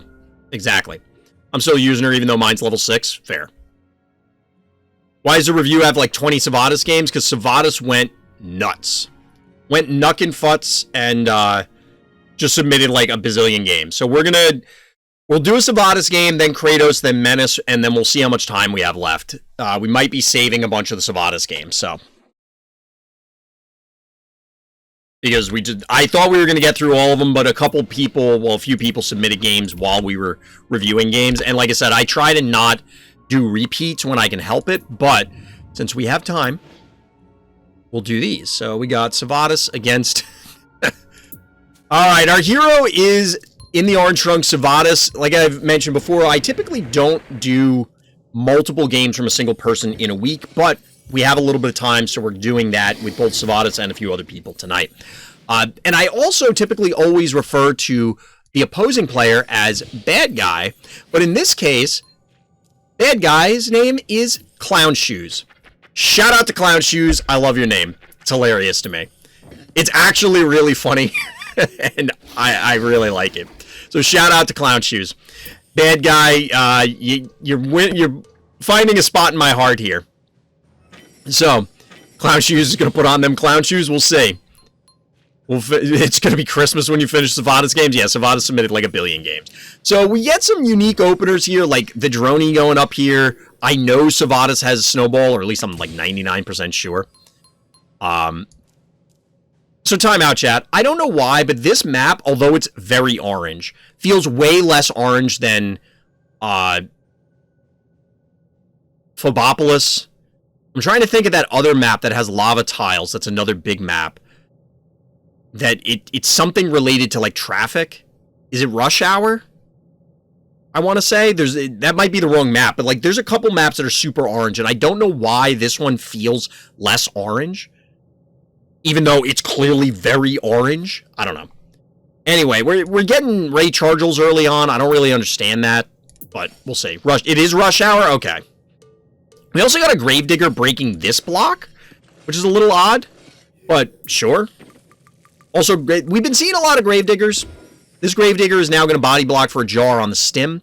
So one thing that I've taken to, and a lot of my opponents have also taken to, is rolling up a Crushmore here ASAP, and then just blocking this off and shelling the heart. Yeah, Rush Hour is a different theme, and so is Phobopolis, but they're still very, like, this is still a very orange map. Maybe it's because the yellow lines in the middle? It could be. Imagine having Crushmore? True. He isn't the bad guy, he's Clown Shoes, it's true. So, like, here's the Baba Yaga, which I don't know if I read the notes, but the notes here are, I remembered you talking about wanting to use Baba Yaga more, and I felt the same, so I took another crack at it. Well, I can't use Baba Yaga because I don't actually have it, but just trappers in general. Get a little Baba Haha action, similar to an earlier Kratos game. I think it was Kratos that had the Baba Haha. I lost to one offline. I mentioned that earlier in one of the other trap games. Because I just got brutalized by a bunch of traps. It actually sniped my Hevo 3.0 and straight up killed it because it was down so low from earlier fights. Bad guy takes an early 3-1 panic point advantage. Another erratic, and honestly, chat, when was the last time we saw erratic win? Erratic is holding a lot of L's as of late. Erratic is holding a lot of L's as of late. But what's funny is this Gravedigger may be in position. Yeah, this Gravedigger is going to block this off. And yes, bad guy could rotate their own, or they're going to do this. Yep. Both players had basically the same idea. More sheep. But it's from our hero this time, so it's acceptable. It's not really acceptable. Stop playing sheep. Everybody, just stop. Just stop. Make it stop. I don't know. Sheep is fine, but like, I don't know. It's definitely not the worst phobie in the game, but it feels that way a lot of the time. So bad guy is in position and ready to go to start shelling the heart. Our hero is not, but they are taking a 3-to-1 panic point advantage. And instead of blocking this off, which would allow the erratic to chain immediately to the Gravedigger, they're breaking this block. So I don't know how many traps this Baba maybe one. This is weird positioning no matter what. Obviously, Droney goes down. This is a very quick game, chat, so I imagine we're going to see a brutal trap turn that absolutely terrorizes our bad guy. Wait, what?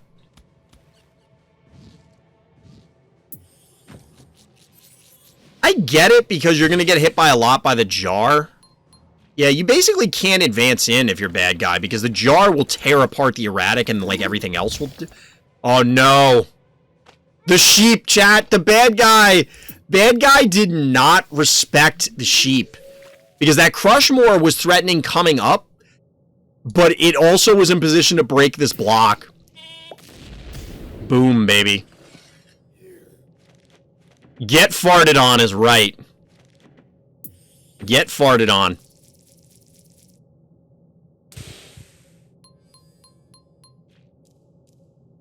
And we get a spider here. You can't advance in to this defense. And the problem is, I don't think bad guy can actually take this safely. So this Baba Haha has been out like 3 or 4 turns where it could have been laying traps, I think. So there's probably at least 2 lurking in here. May or may not be on the panic points. It could be basically anywhere. They can't come in because they're going to get yoinked and shelled by the jar. Like, you have to really shove, and if you do, you're absolutely activating a trap. This is going to be a bad day for bad guy very soon. So although the sheep connected, this Crushmore can't really hang out too long. Because it's not going to be able to kill this quickly, and there's nothing that's going to come down here too fast to, like, finish this off. But it will spell the demise of this unbearable before the end of the game, I'd expect. Well, before it would be able to close the game out from, like, punching hard. Okay, so we do get the shove here. But boom, there's the trap, and that's a great trap hit. That's a savage trap hit. Which means that we probably get a dead erratic here.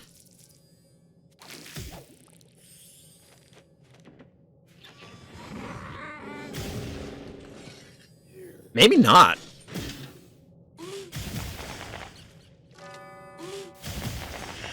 Maybe we do. Never mind. I didn't want to click on it because I'm like, we're going to find out in like 10 seconds anyway.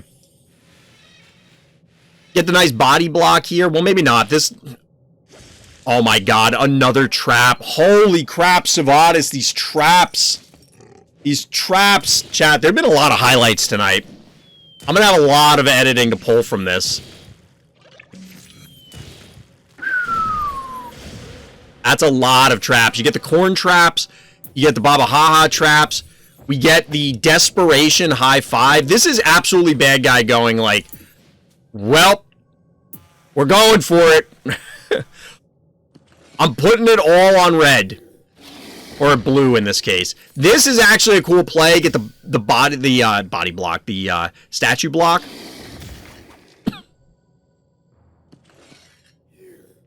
Get the break here, I guess, sure. Can you race 52 to 58? I don't know about that one. Triple panic point advantage, 3-to-1 panic point advantage, though. Yeah, you might be able to race this. Because although this is going to do a ton of damage, you have way too many things in position. Like, this stuff is not in position to fight yet. Yeah, this is the right play from bad guy because you want to have the high five in position to attack twice next turn. But with 4,500 health, this might just be a dead heart this turn.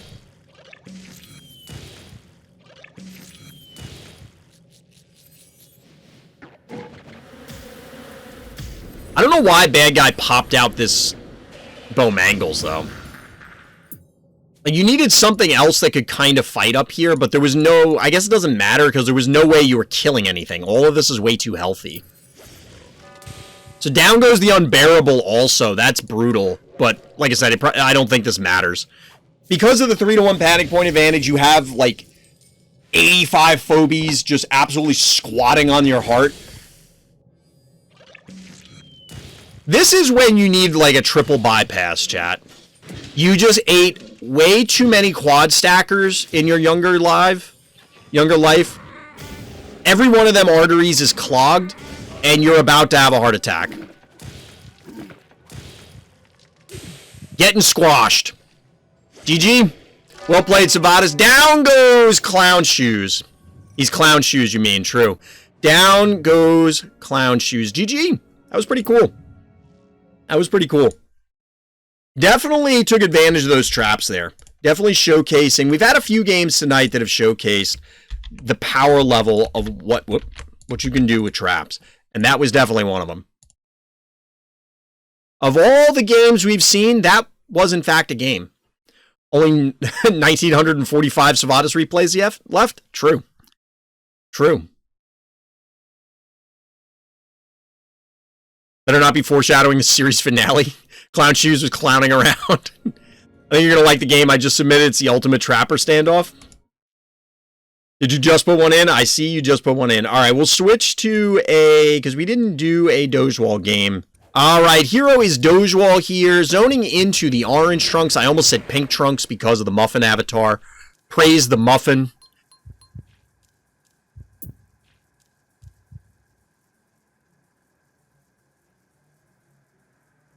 Chat, you should absolutely know why I'm pausing here and staring directly into the camera.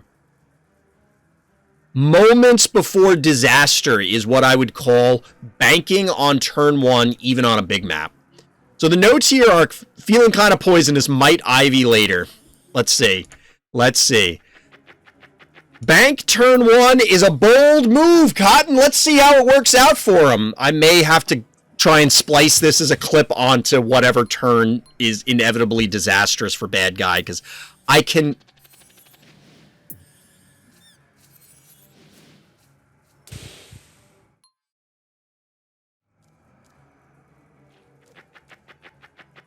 What? What?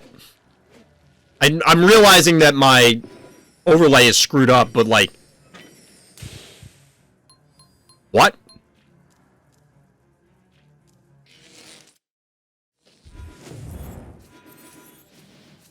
Chat, they just paddled the...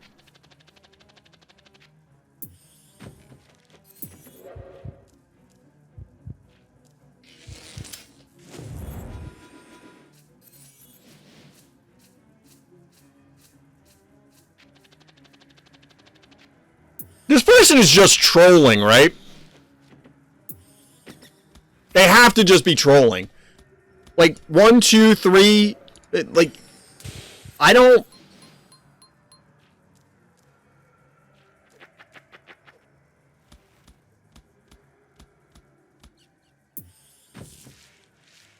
I think I'm just gonna sit quietly this game, chat. I think I'm just gonna sit quietly. I don't even know what to say.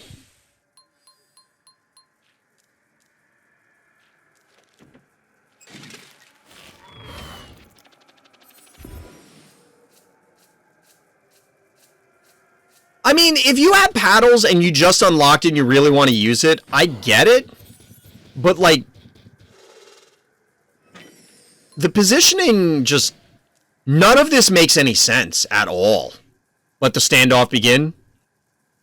It's true. We got Trapper v Trapper. Let's see where dogewhal elects to put their trap. Are they going to pop this? Yep.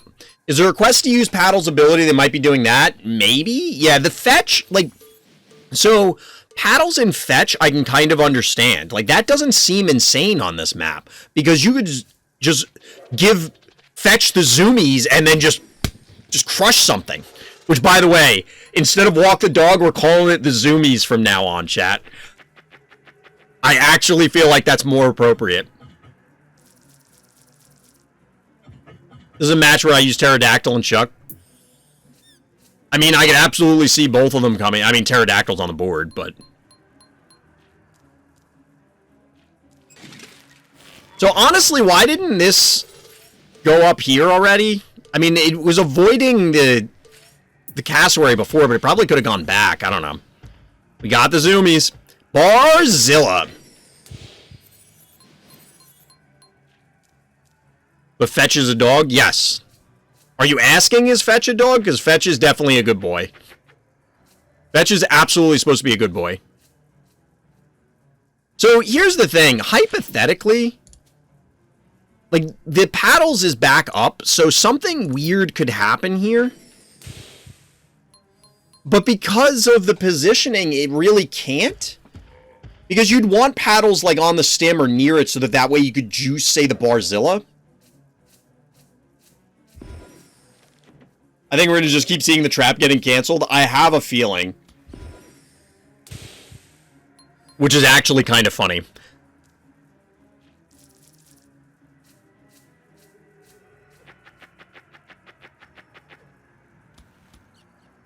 I don't even know. I'm honestly... Chat, every time I cast a game like this, and I do game reviews, I always think about, well, what if this was the Phobies World Championship? And I was one of the casters selected, and I'm, you know, we're getting all excited, and I'm my co-casters, and, you know, we're doing play-by-plays and trying to figure out what's in the player's head and what's going to happen with this and that. And it's just like, I legitimately don't know what to say. I don't know what the hell is happening in this game. Now, this board state, this stalemated board state, is not unreasonable when you think about it. Except when you consider how we got here. This is the part that makes no sense, is that the how we got here. Because this setup is hypothetically in a different order from both players, I mean. It's possible that you get this through quote-unquote normal play. But how you, like, the way we got here is weird. Banking on turn one as usual, just not neat. Yeah, like, you could have done all this and you didn't have to bank on one or then go murder wing, move one space, paddles. Like, that was not necessary either. All right, we're getting a juiced fetch here. That is, in fact, a thing you can do with a fetch with the zoomies. This is the turn it all goes wrong? Sure seems that way. It would seem that way. Still a 4-1 panic point advantage for our hero, though.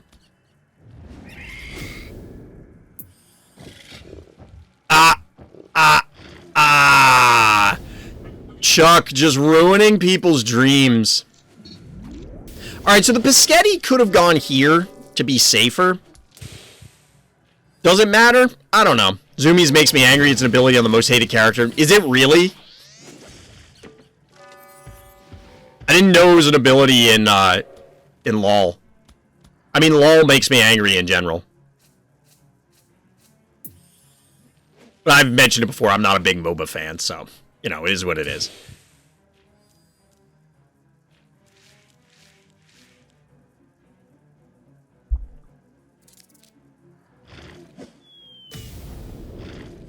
I think it would have been better, truthfully, to kill the cowbell with the pterodactyl and then inch the Chuck up. Because now Chuck is a full turn away, full additional turn away from getting in the mix. But at this stage, I don't know that you need to do anything. Bad guys at 1800 health, they have to do something. That poor Boom never got the boom, it's true. Like, look at this. Our hero here is actually yoinking the heart with Moffat just to get the damage.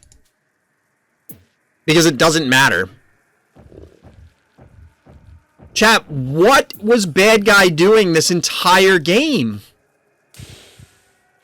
What were they doing? I don't even know.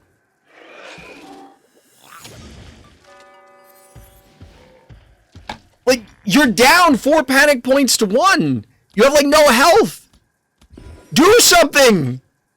This is like that meme where it's the, like, stick figure guy poking, like, come on, do something.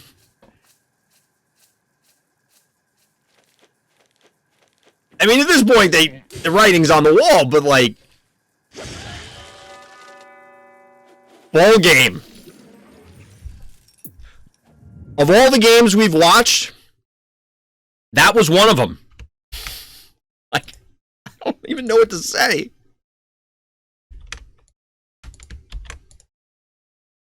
Woo! That was a game, chat.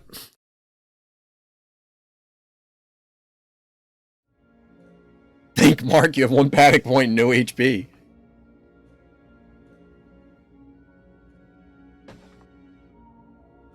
Oh, we're starting to lol talk in chat.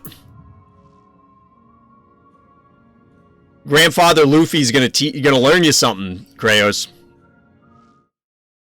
The myth and the legend that is Luffy in League of Legends. And I know it sounds like I'm making a joke, but we got championship caliber Luffy in here. Alright, so we're looping back because we have some time to get in some of the other games that people multi-submitted. In this case, our hero is Kratos zoning in on Megalo. Babaha could not do it, but the Snap Monster clutched it by a split decision. The Snap Monster. There's a couple different phobies that could qualify for that. League of Luffy? True. True. You hit Plat 1 by accident? Just accidentally ascending the ranks? So Kratos is electing to get this Babaha online very early. Very early. I'm sure you make the rule to post like 2 replays per person. I don't mind if people post extras, but I will skip them. That's the way the rule's working right now. So, like, Sivadas still has a whole bunch in there. There's still 3 more Sivadas games. We're not doing them tonight because I'm rotating the other people in. And that's why we just did the dogewhal game, because dogewhal submitted it while we were reviewing other stuff. But we haven't done a dogewhal game this week, so I skipped to bring dogewhal up higher onto the list. If people submit games, that's fine, but I just may not get to them. We're going to prioritize the subscribers, and we're going to prioritize people that we didn't do one yet. And I know, like, Sivadas is in here. I know they know that's the case. But for anybody out there who's wondering, the reason why we do that is so that we can get other people on there. Like, OJlicious was somebody new. So it was important to get their game out there instead of waiting for the 85 games from people that we've already done. That sort of thing. But, yeah, I don't think it's necessary to say, hey, you can't submit games, because then we have to worry about juggling, oh, well, I have a cooler game. How do I erase my other ones and put this one in? People can then just PM me and say, hey, do this game instead of that game, and that's fine. I had a few of those this week, so. But anyway. So as we go through it, you don't want to see it. Yeah, it made it more complicated otherwise. You read minds with my traps? Or with your traps? Alright, let's see. Let's see. I got a ping in Discord. We'll look at that after the game. So, the early Babaha is obviously setting up. We have a panic point advantage because of the... Oh, bad guy. Honestly, I'm surprised bad guy... So, I think this was a double mind game. So there's an argument that if you walk the Stabby onto here, it's just going to get beat up by the Babaha and the jar. And bad guy probably thought that there was already a trap on here, so a combination of a potential snowball, the jar, this is a safer position. But yes. Yes, I did say Babaha. It's an in-joke with the stream. You got to be here to know it's Sivadas. But yeah, bad guy. Bad news for you. I don't remember how Baba came up. It came up with Onda. Like, Onda thought it was hilarious, but I don't remember. I think it was just like somebody mistyped it in chat one time. I don't know. We need the collective historians in chat to remind me.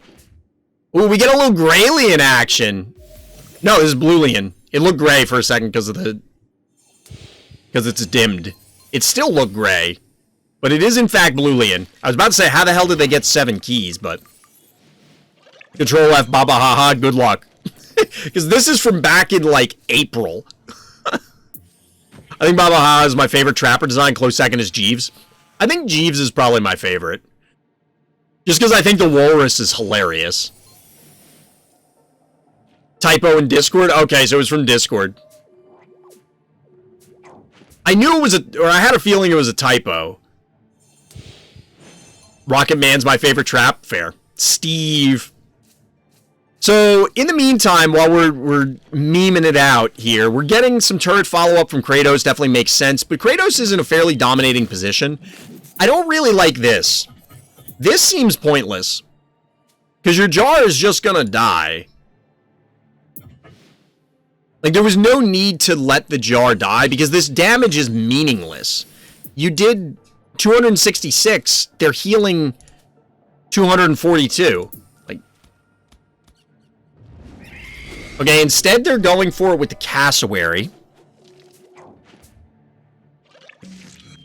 Is bad guy gonna put a healing spa under here? Because that would also be pointless. Oh no. Bad guy is not gonna be happy about that.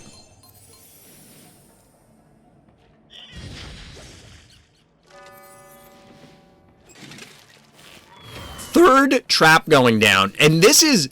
So this is actually a really good read, so I want to point this out. So shout out to Kratos for this, but like the reads on here for where to place the traps are really good. And I think there is a level of skill that you need to acquire when you're utilizing traps so that you can set this sort of stuff up. Because this stabby, if it wants to come in, it's clearly going to want to attack, right?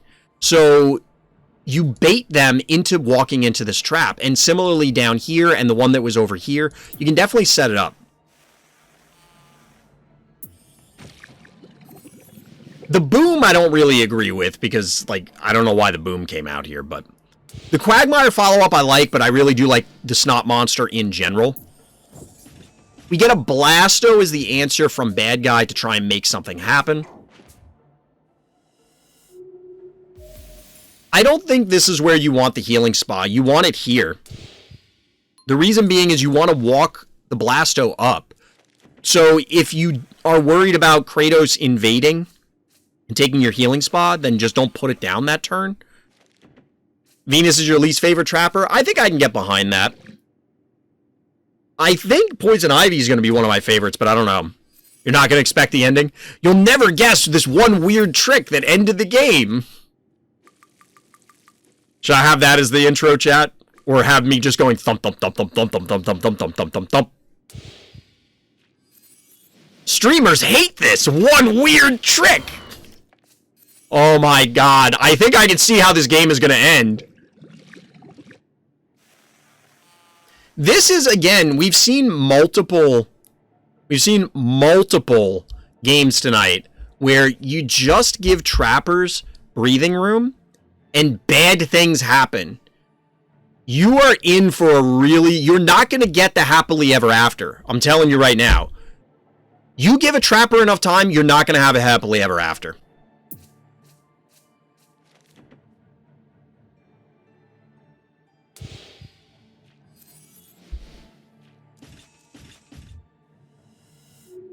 See, this is what I was expecting, but I guess bad guy had enough time that it didn't matter. Babaha, trap damage is scary. All the traps can be very scary. Corn's the most neutral trapper. Yeah, Corn is like a general purpose Phobie kind of thing. I feel like Kratos is just rearranging things for the sake of rearranging them. Like, what exactly is the point of this? This could be argued to be bait because the Blasto is going to want to come in and laser.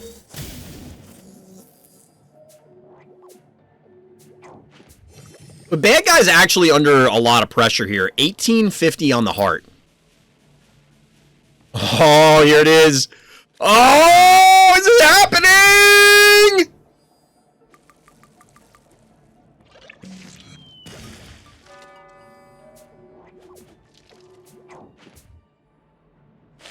Boom! Is that enough to end the game, though? Oh my god, this might actually be enough to end the game. I mean, the Blasto is going to be alive. Damn! Flashback to my first tournament. Oh my god. I feel like there's a way that you could have gotten the jar here. Thunder Rocks. I feel like there was a way you could have gotten the jar. Maybe not. Like, how much damage? 508.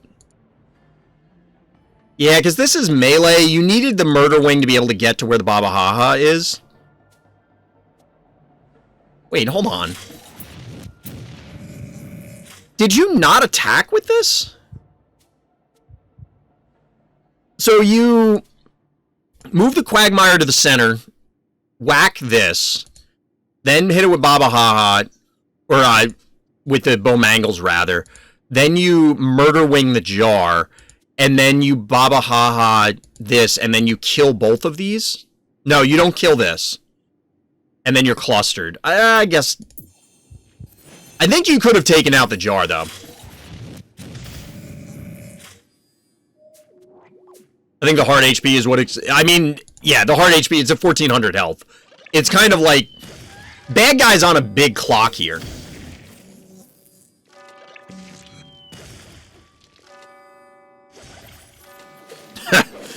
Chat, there are so many tombstones.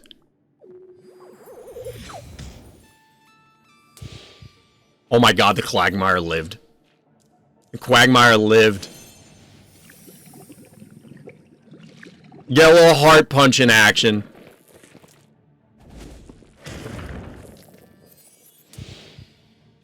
I don't think there's any way bad guy can get back here in time. 900 health, yeah.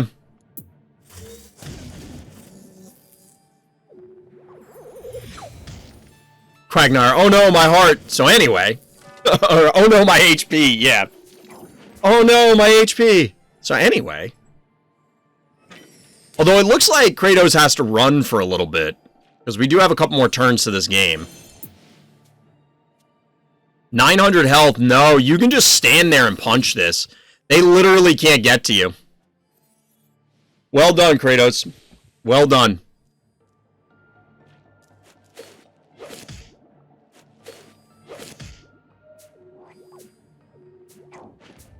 GG, bad guy. GG. Chat, there were so many clips tonight. I'm gonna have so much editing to do, aside from, like, editing the actual highlights. Well done. Well played.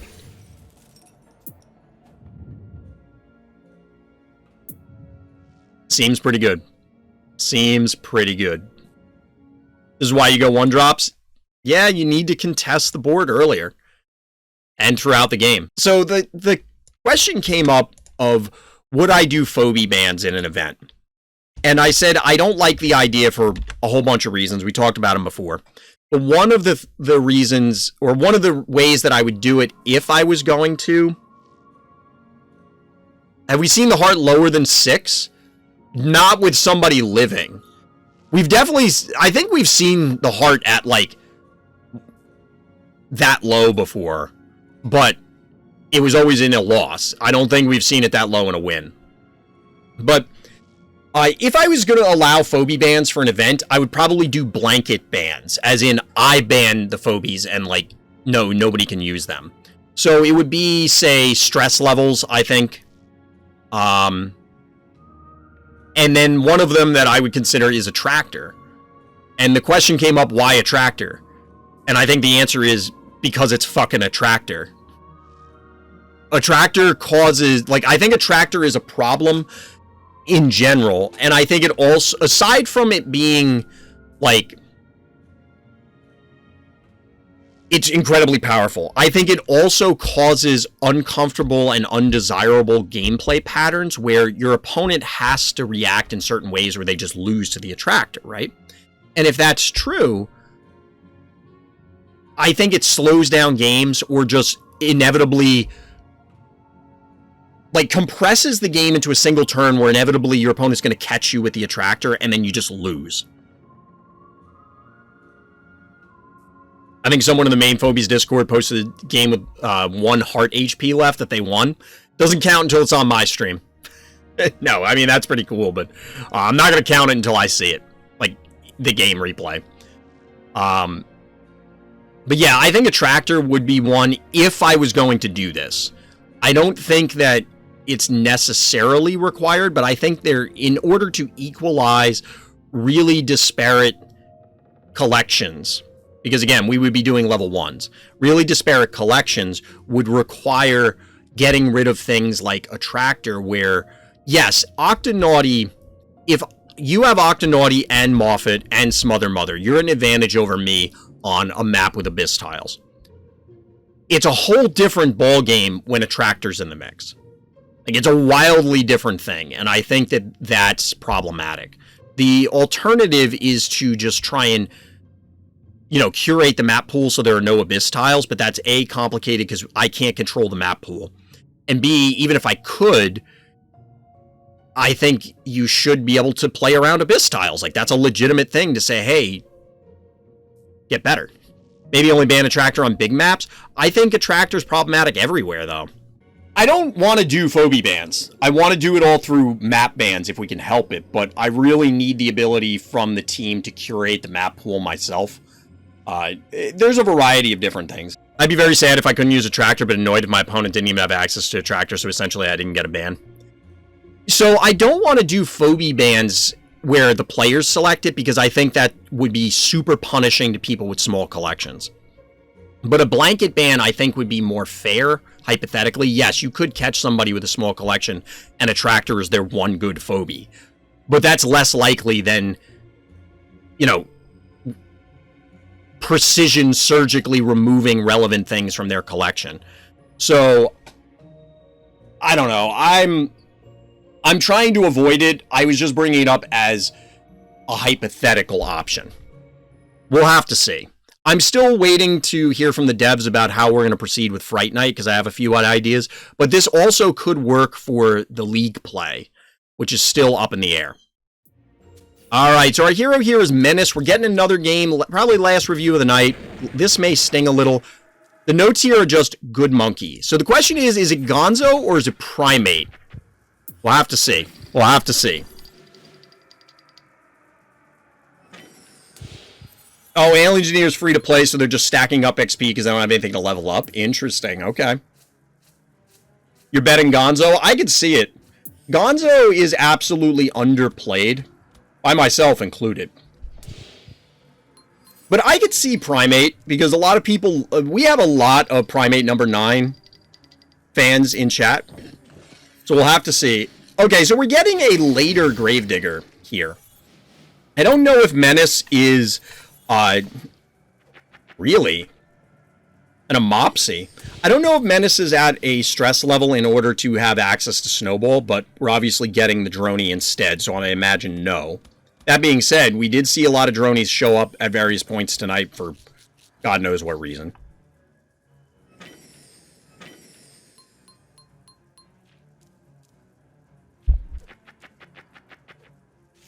A little bit of Mopsy? A little bit of Mopsy in your life?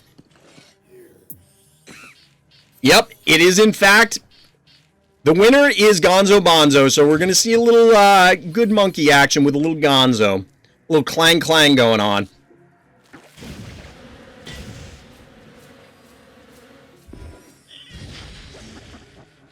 So the Droney obviously was known to die here.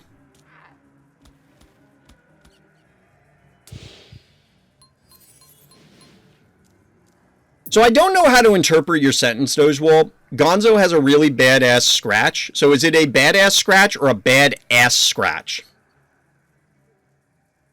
I assume the latter, because of the way he kind of like dog scooches, or I guess cats probably do this too, where like they scooch their ass on the carpet.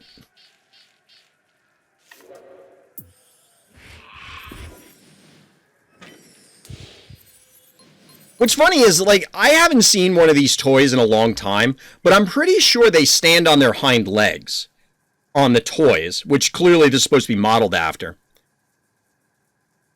So it didn't have to scratch its ass on the ground when it moves. The devs chose to make it do that, which is funny, but I don't know why. So we get an Alistor as the follow-up. I haven't seen Alistor in a very long time. Honestly, I haven't seen too many Alistors since the nerf. Like, they kind of just fell off a cliff, right? But we have, again, our heroes tonight have been putting up great panic point control. 4-1 panic point advantage here. By the way, this is going to be a juiced Alistor.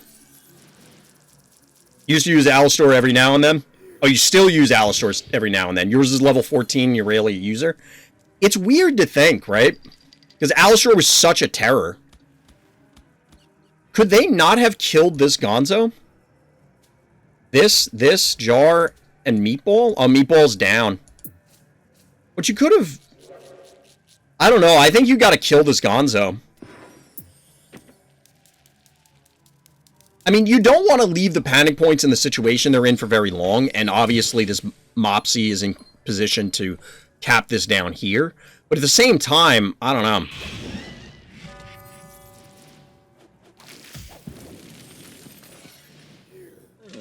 Did that turn the tides when they played Alistor, though, Strungle? Yeah, bad guy, like... That's an easy pick-off. And there's no follow-up here. It's one thing if you allow your opponent to yoink with the spider, and then you have the follow-up to punish them. But what are you going to do? Get one hit with the Murder Wing, one hit with the Klepto, and one hit with the Jar? That does nothing. Gonzo is able to stand up, though. Jumps up when he uses clanks and no excuse. Yeah, it just doesn't want to. Gonzo has made a choice, and it knows what its decision is. Everybody else has to live with it. So we get a Mother Load as the answer from Bad Guy. Alistor is one of my faves. She's still good even with the nerf. All right. I mean, on a stim, Alistor is great, and obviously Gonzo pairs very well.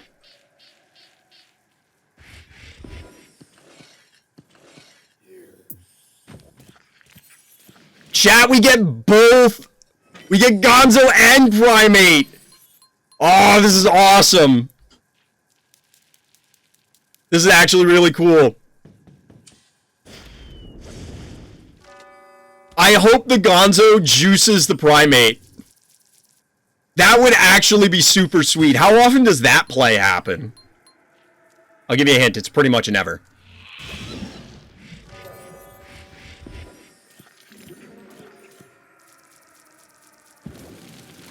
Oh my god, is this a dead Klepto? Has this Gonzo juiced anything yet? I mean, you didn't have to here, but you could have. And then the Gonzo's completely safe from the Mother Load. We got a Sparky. Oh my god. This is just a beating. Menace is just laying the smackdown. I mean, maybe the spider dies here. I mean, it should, because things could go on the stem. You could have gone in with the Mother Load, whatever. This is just an absolute beating.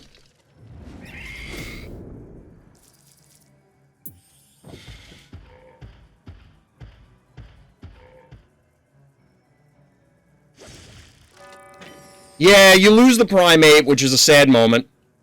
You lose the Primate.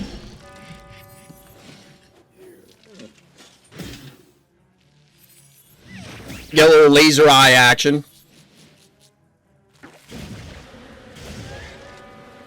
Barzilla. Still 5 keys left for Bad Guy. I mean, there's an argument to be made that Bad Guy's not in a terrible position, but they're certainly not in a good shot. Good spot.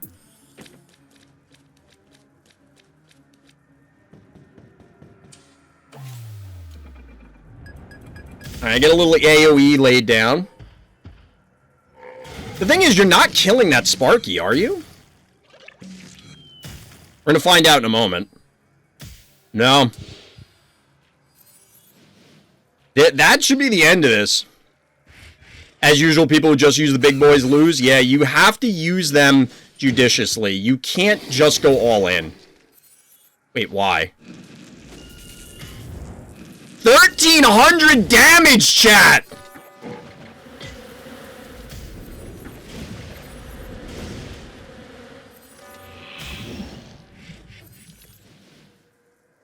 My God! Dropping the hammer!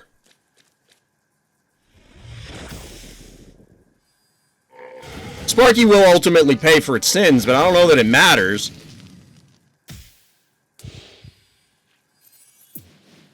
Still a fairly healthy Barzilla. Although, seemingly not healthy for very long. Is this a dead Barzilla? This is why you want Bozo. Bozo is cool. That's a dead Barzilla, chat.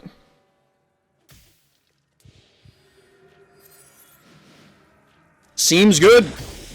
That seems real good. GG, well played.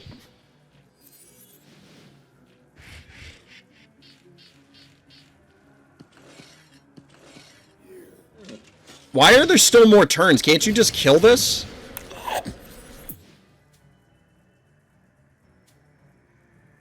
You could have just killed this. Because you were on the stem. And then you slide Gravedigger over. I think you could have just killed this. It will BM, yeah. The classic.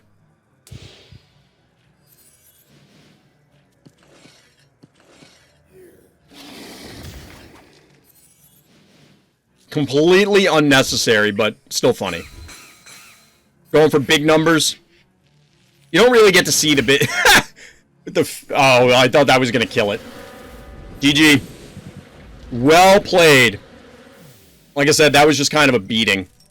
That was just kind of a beating. It's absolutely smashing bad guy. It's absolutely smashing bad guy. Well played. Well done. And just like that, chat, I think we're going to call it an evening. We'll be back tomorrow for a variety. We're going to be playing some Pokemon. I'm still debating what we're going to do long-term for Pokemon as far as, like, am I going to do post-game stuff or what do people want to do, that sort of thing. So let me know if you're enjoying it, if you want to see, like, actual Pokemon battles, PvP stuff, and we'll kind of go from there. But I appreciate everybody that came out, got through a whole bunch of game reviews, definitely a lot of fun, have a lot of highlights that I'm going to have to try and pull out. But, yeah, we'll catch everybody tomorrow, and of course, we'll have more Phobies next week. But for now, as always, everybody, thank you for listening, thank you for watching, and Black Lives Matter.